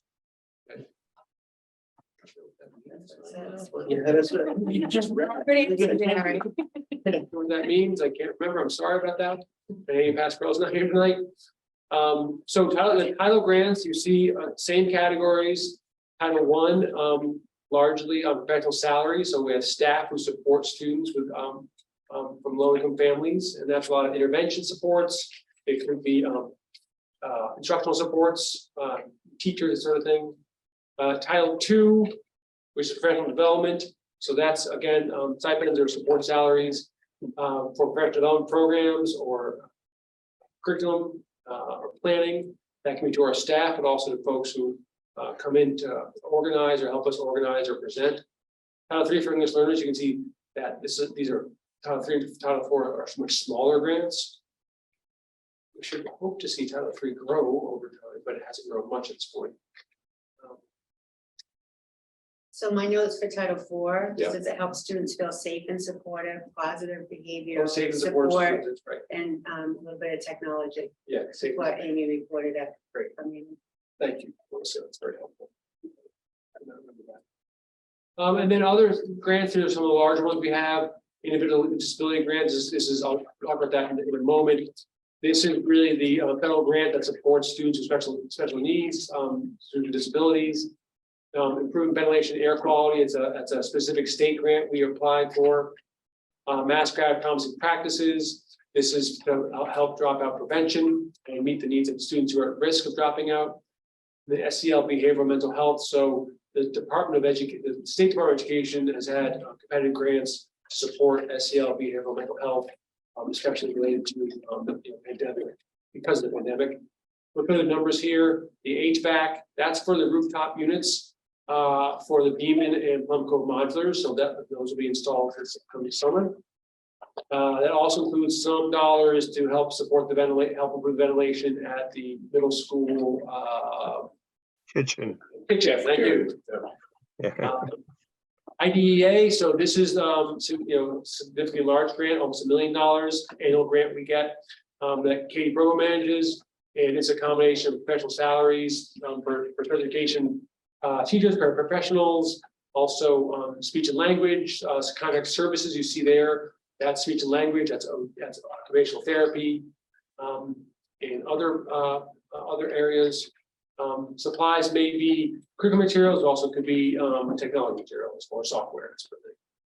And then social emotional learning grants. These are grants that Amy Kame has been pursuing and getting and organizing, and that's everything from like support for Lynn Lyons and her ongoing work with our clinical staff, and also support with some of our dropout prevention.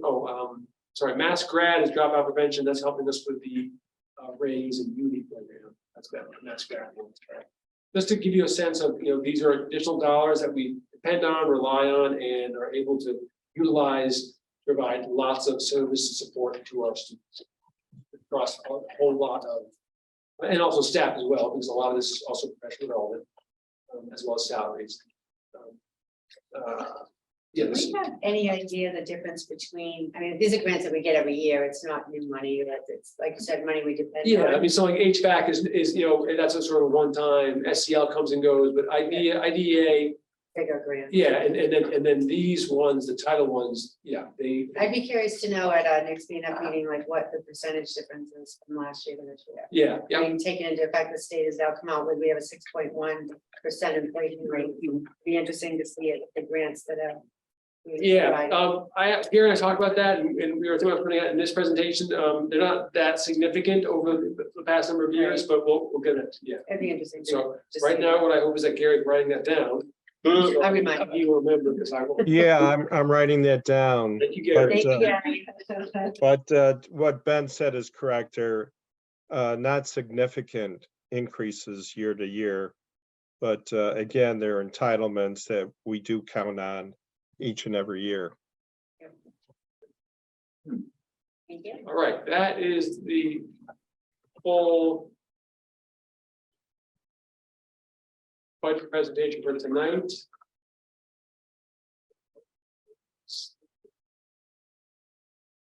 Second here. So the next thing we would present is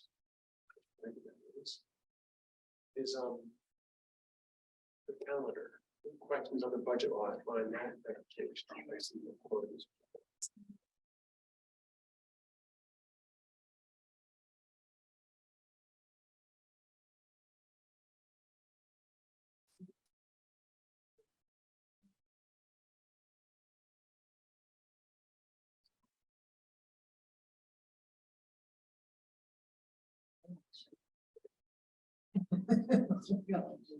Shut up.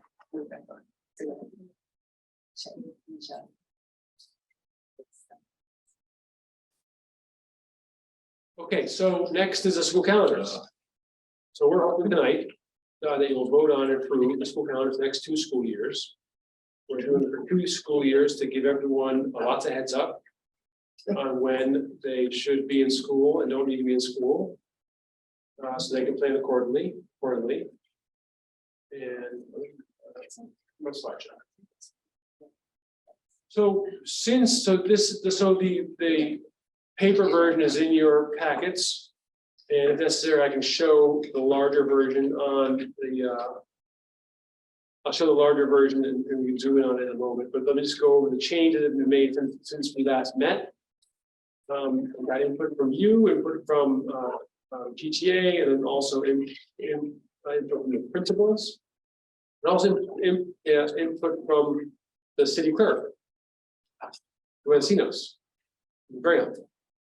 So in the 23-2024 calendar, changes since last time, September 12th becomes an early release to make sure we meet required professional development time. September 19th becomes a day off your local primary voting. So what you'll see in these are, we are now recommending that we do not have do not have schools open for children on voting days, okay? So that has a ripple effect on a few things, okay? So for the next school year, September 19th becomes a day off your local primary voting. Every 29th becomes a parent conference day to avoid multiple days off in 1 week. Folks had pointed out that because we had to make some adjustments because of MCAS scheduling on early release days, that if we made some moves, we would have two early release days in a week, and we want to avoid that. So that's why I moved one of the early release days to February 29th. March 5th. Wait, I'm sorry, what, February 29th? Or September, what was the February- name you said? Because I February can't 29th. read that, it's too small, so I'm going by the one I had last time. So what did Don't you say go in by the, September? don't go by the, I mean, it's been changed last time. No, and that's what I'm making on this, so you said September 29th was it? No, February. Oh, February yeah. 29th, okay, sorry. So, and this presentation is in your packet too. Presentation that I'm showing is in your packet. Okay. So, March 5th becomes a day off because of voting for the president primary. So And that's then, 2 days off of voting, right? The 19th. well, 3 if you include the November day as well. That's a work day for teachers. That's a professional development day in November. But it hasn't been a day for students for a while. Yeah. That might make sense, Bill? Mhm. Okay. March 12th is another one of the early release days we moved to avoid the potential, that's when we moved to avoid the potential MCAS conflict. Okay. And that means last day, instead of June 11th, is June 13th. Because we added the day off on the 19th for voting and the day off on March 5th for voting. Okay, June 13th is the last day, June 13th, yeah. and that's a hot. No, it's just June Yeah, 13th. I always do that every. So the only thing, the only thing you might want, we discuss a lot of things here, obviously, but one thing is just, does it make sense to have a day off on the local primary voting? Okay, it would be an early release day as we've done in the past, but just, that's just something that we would consider. But And that's the 19th. that's the, that's the 19th. Go ahead. So this is something we went through last time, but since we don't know, if I'm wondering how, if we don't have a primary, I guess the question is, I agree that we don't have school when there's voting, but for local primaries, they don't always happen.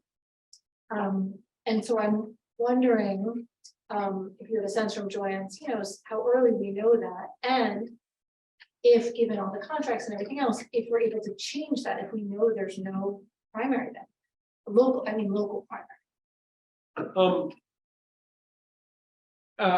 So there's a local primary if there's more than 2 candidates running for mayor. That's not a very high bar. I don't know how often we haven't had a primary. So primaries for city council and school committee are much more complicated. Okay, it's of awards and how many people award and that sort of thing, and also school committee, how many people overall, right? Right, you have primary, okay. But so seeing as those are higher bars and more complicated, the lowest, hurdle to cross is 3 or more mayoral candidates, okay? You folks know better than I do, but that seems like a pretty regular occurrence, like a non-uncommon occurrence. Especially when we have pretty regular people that run. Yeah, in any given community, there are some folks who are regular runners, regular Right. candidates. Yeah.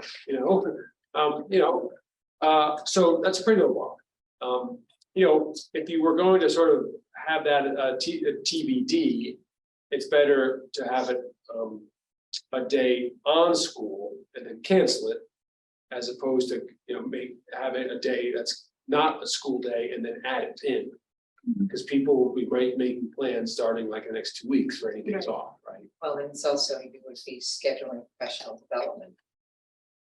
Or, No, not for that one. We only can have one of those days as professional development. okay. Yeah. I'm not talking about that. Oh, on an release day, Yes, right. it's a half Well, day. right, that's the complicating piece here is if that's a day off, September 19th is a day off. That's why it says here September 12th becomes a release thing. We need a release day in that, at that time. So anyways, So you're saying that it would be best to have it indicated as a day. As a school day. And then take it off. And then if there is no primary.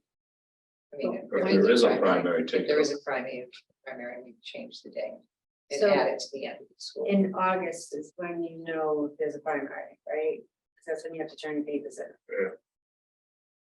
And last year, how many mayor candidates do we have? 5? That's last one. I think it's pretty complicated to do all that, very honestly. I think it's, I don't know I've never heard of. And why do we have the early release day in September? I think there's a specific number of days that are required. I don't know this for sure. I think we should find out. Okay. Because we might be able to just keep the 19th. Keep the 19th. Well, do we have to have an early release day if the 19th is a no school day? In other It's a words, PD. yeah, that's what I'm wondering. They can do the PD on the 19th. No, you're adding, if you do PD day when there's not school in session, you're adding a work day. Oh, yeah. Yeah. Sorry about that. Those are- yeah. Sorry. Yeah. Got it. Yes, there's that part of the required Yeah. contractual threshold. Got it. It's just unfortunate, but I get it. I mean, I think what you usually find is when there's a mayor in place, I don't know that they usually get challenged so much. Oh, yeah, last year, shouldn't say that. Well, but last year was a particular year. Yeah, yeah, We can also think that this presidential primary is like once every 4 years, that impacts Yeah. our calendar as well. right, it's every 4 years, you're gonna have, 3 days. That you don't have students in. Because of OPAC, typically it'll be, 2. I mean, I used to be a fan of keeping schools open and knowing that we could manage it with police departments, but in this day and age, I can't say that anymore. We think that schools should be closed. We got a lot of time voting. Today's gonna come with a new. Out of school. Well, there's no way to move on this property. They try, but. Yeah. Yeah, but when this came up, was some parents raised a concern, and school members raised concern last fall. I just, asking around, and I was surprised at the number of communities just on the North Shore have, don't have voting schools. They obviously have other municipal facilities that they can have them in. But then some do have voting schools and some don't have school because they vote in schools. Yeah. So it was quite a few have been able to move voting out of school. Yeah. So that's the move forward. Especially on the local elections where the turnout is generally pretty low for the primaries. Right. So. And the mail-in voting that they have now, Yeah, and the early voting. Closing and all down that. school for Yeah. 200 people to show. Yeah, get that. Yeah. Yeah, that's the hard part, and Yeah. But and I've asked you to consider that local, primary. But what schools are gonna be open? I'm just trying to think No, of this, It's I think it's 5 of them of it. I Is can't, it? yeah. East Veterans, So GHS, well, East Veterans, don't they vote? West Well, Parish, They vote at the church. Stephen. Beaman. East Gloucester, they vote over East No, Gloucester. it would be. Next year, East there'll be Veterans, no kids right. there. Oh, That's right. why I can never remember. Plum Cove has one East now, because they Veterans. so covered. So Plum Cove, Oh, yeah. it's a question about whether it be at Lanesville Community Center again or Plum Cove. So we'll just count Plum Cove, right? East Veterans, Plum Cove, West Parish, Beaman, so all 4 elementary schools, and high schools and high schools. So 5 of our 7 schools, not including, so that's, That's a lot of closure for I local know, primaries.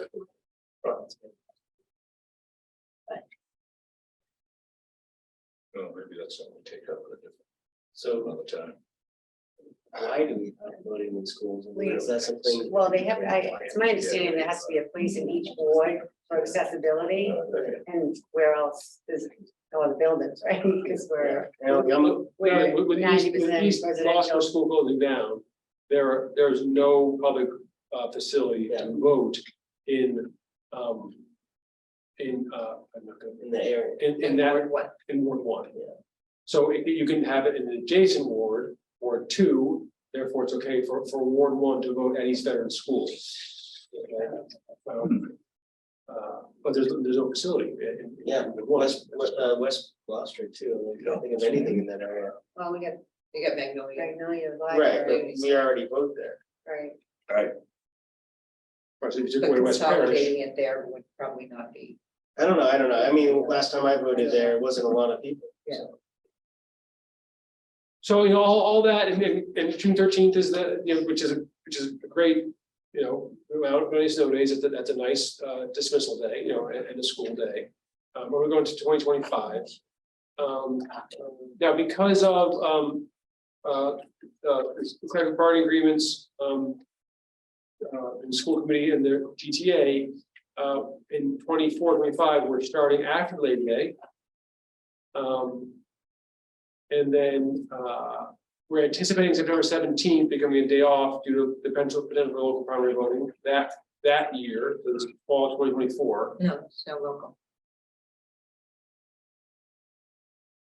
Oh, no, sorry, state. that would be state. Yeah. The 17th. Right, that's right. That's why it does, it says the Secretary of State's office hasn't set the date yet.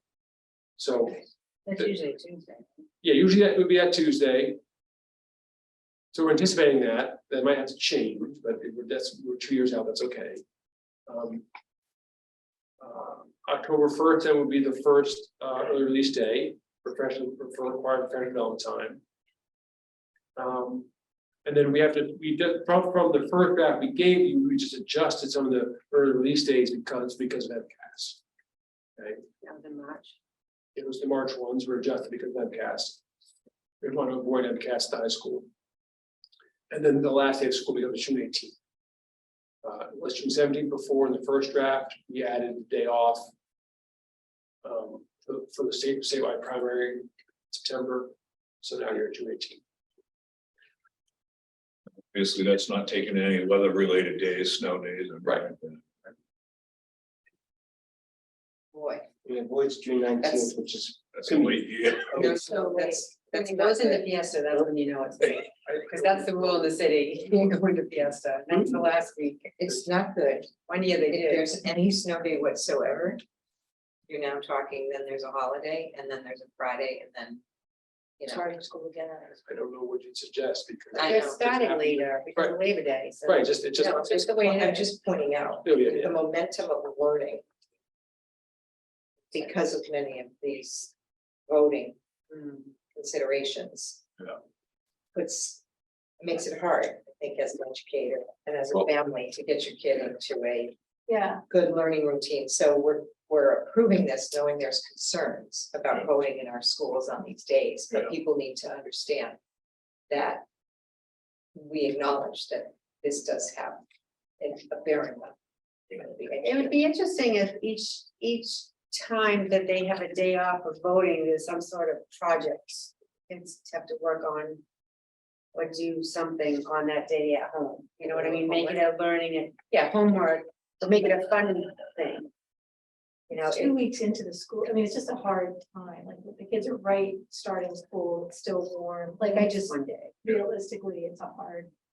And what was the, I know we spoke yesterday about, or last meeting about how that it was very difficult to not have voting in our schools for those local primaries because they would have to have a vote of legislature or something. Well, I also I don't know all the rules, but I think it would make sense, you can't change the voting location for a primary from the regular election day. They have to be the same. Consistent. I would assume.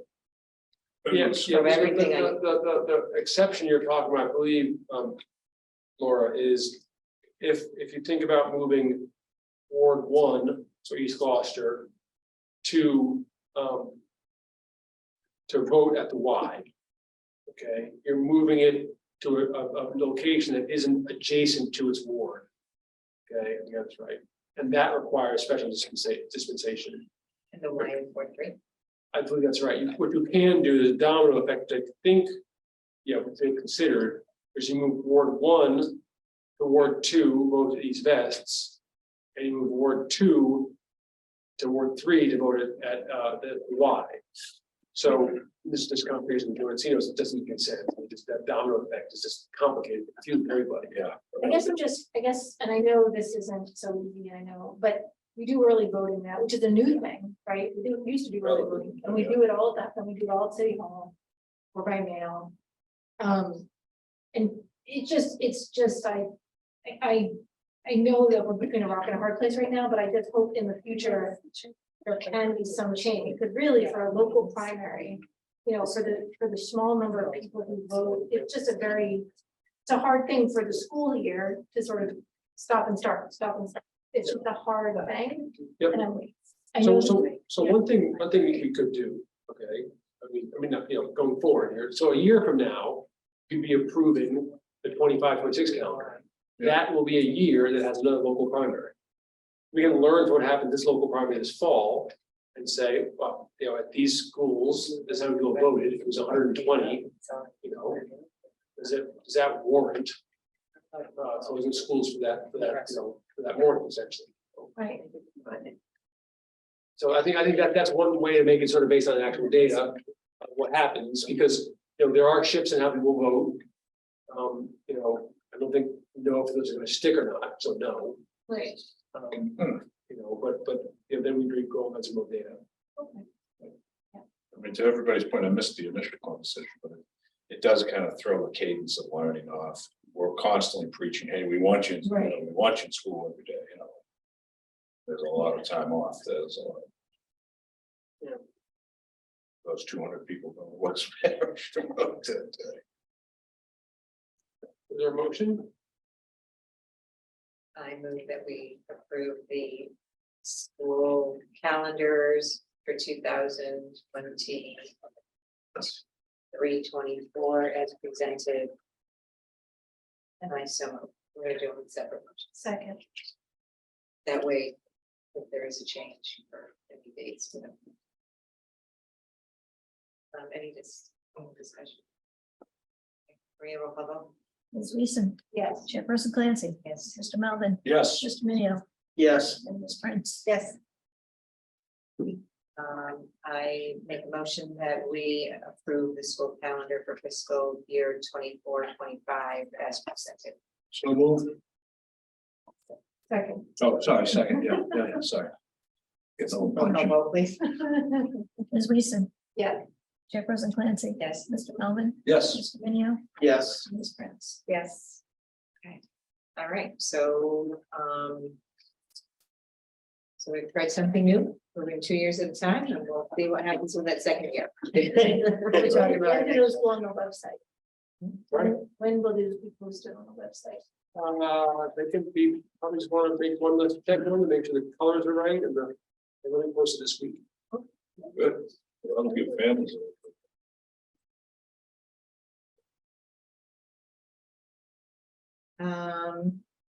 Next order of business is subcommittee reports, which is Melissa for the Building and Finance Subcommittee on February 1st, 2023.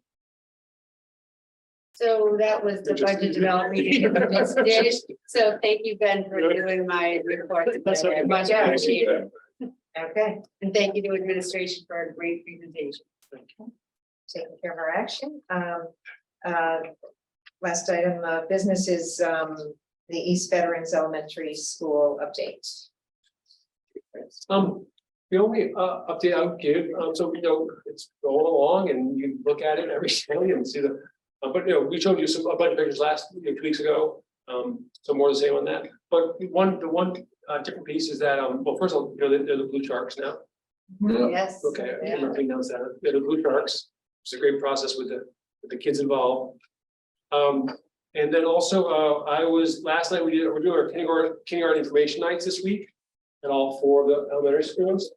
For incoming, parents who have got incoming kindergartners. And so I was at the East Veterans one last night, which is held in East Gloucester, and great turnout, folks. All the kindergarten teachers were there, as well as one special education teachers. And Chris Castle was there. He's in charge of registration. Matt Busker was there. Christy Lambert was there, and a whole bunch of parents and kids. Obviously, people were excited. And there were some older siblings with their younger siblings, being older siblings, and just being proud of their younger siblings coming to kindergarten. And Matt Busker did a great presentation. He showed a lot of more recent renderings of what the school looked like, as well as some photos of the school as it's being built. And so that was pretty exciting to see that. And so that's the latest thing. And then also, it's been last week, I guess, another joint session between the 2 staffs. And this one was really working on getting down to work. A lot of it has been team building and connecting and like getting to know each other. This one was more about schedule, organizing, groupings, that sort of stuff. Not with students, but like how to do different things around schedule and groupings, that sort of stuff. So really getting into some of the work and working together. So with their teams, their established teams. So that part, as well as the building continues on pace. Then also the work around building the community, the staff community, and then building some of the processes and systems going as well. We'll get it in the next month or so. We'll start to look really closely at moving and packing and timelines on that, and then other timelines as well. So, but I do a good job. Try to do a good job keeping folks informed and aware of this When do we anticipate ribbon cutting? Sorry, When do we anticipate cutting the ribbon and opening to? well, we haven't talked about that at all, and I honestly haven't thought about that at all. Well, it's not too far away, No, right? well, that is one way of thinking We've about got a it. plan. We did West Parish after school. Open. But I believe, and this is what I was asking, because I believe, didn't we open West Parish up to the community before the school opened so that the parents and the teachers and Could the see it. kids could go in? That's what's on my mind. That's what Yes, I'm yes, so, asking. so we have that, we have that in mind to do, we don't know exactly when yet, but yeah, for families to come in, families of the students, I mean. Yeah, that's why I was the asking, school when families. are we at The that? staff obviously will be there, because they'll be setting things up, but, don't have a date for that yet, but we're planning on doing that, yeah, definitely. And then we'll talk more about, ribbon cutting and timing on that. Helpful to know what you did for West Parish, was after the start of the school year. Later in September. Yeah, because the kids were there. We were in there, it was a school day when we did it, so school was already open. when we did it. Okay, all right. We'll look at some options and come back to it. And I actually have pictures on my phone, I could probably find it. Mm. Really need to know Exactly the dates, yeah. And there's a building committee meeting tomorrow. How did the furniture selection go for the students? Know more about that. I've been trusting other folks, honestly. Well, actually, Is done on one end? yeah, the furniture selections are done. Yeah. A lot of light grays and light wood, a little bit of blue. I think more of like functionality. and- Yeah, so there's like wiggle chairs or whatever they call them, well, what do we call that?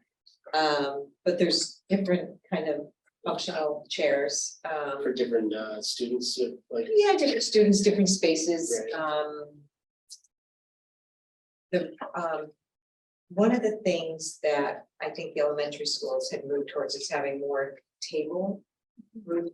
Learning Yeah, that I've way. seen that, But with the awful pandemic, right. there's, it's back to the single desks that then those are grouped. Yeah.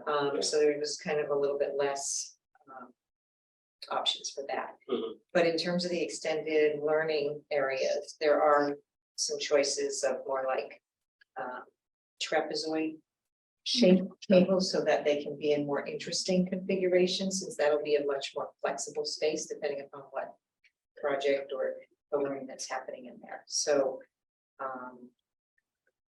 yeah, so it's trying to be not so desk, but having some interesting things that are equally functional as well.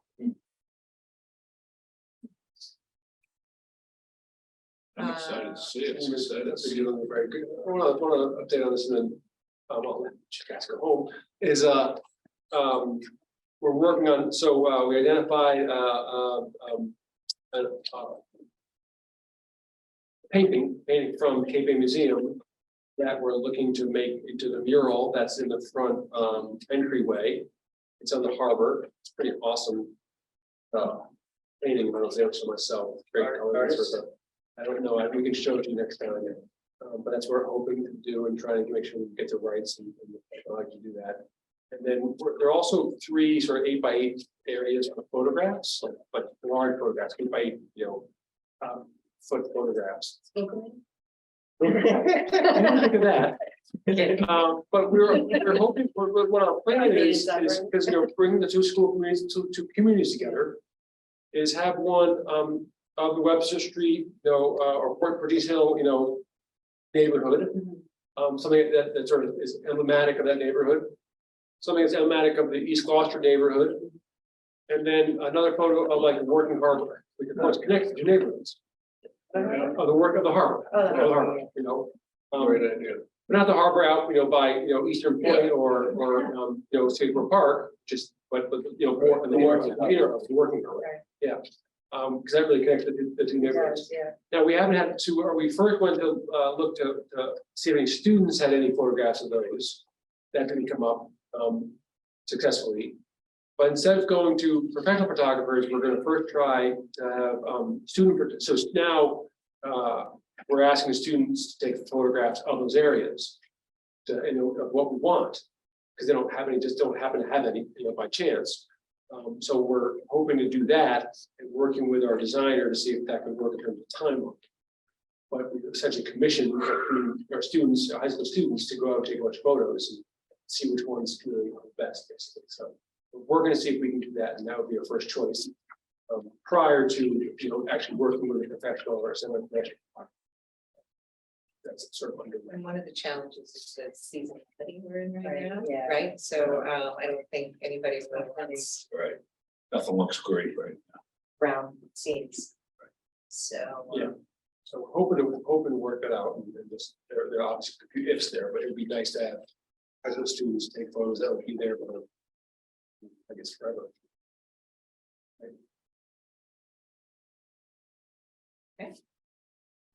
All right. Move that we adjourn. Awesome. Second. Okay. Who made the motion? I made the motion. Ms. Weason, Yes. Chairperson Clancy. Yes. Mr. Melvin, Yes. Mr. Minio, Yes. Ms. Prince. Yes. Good night. Thank you, everyone. Good night.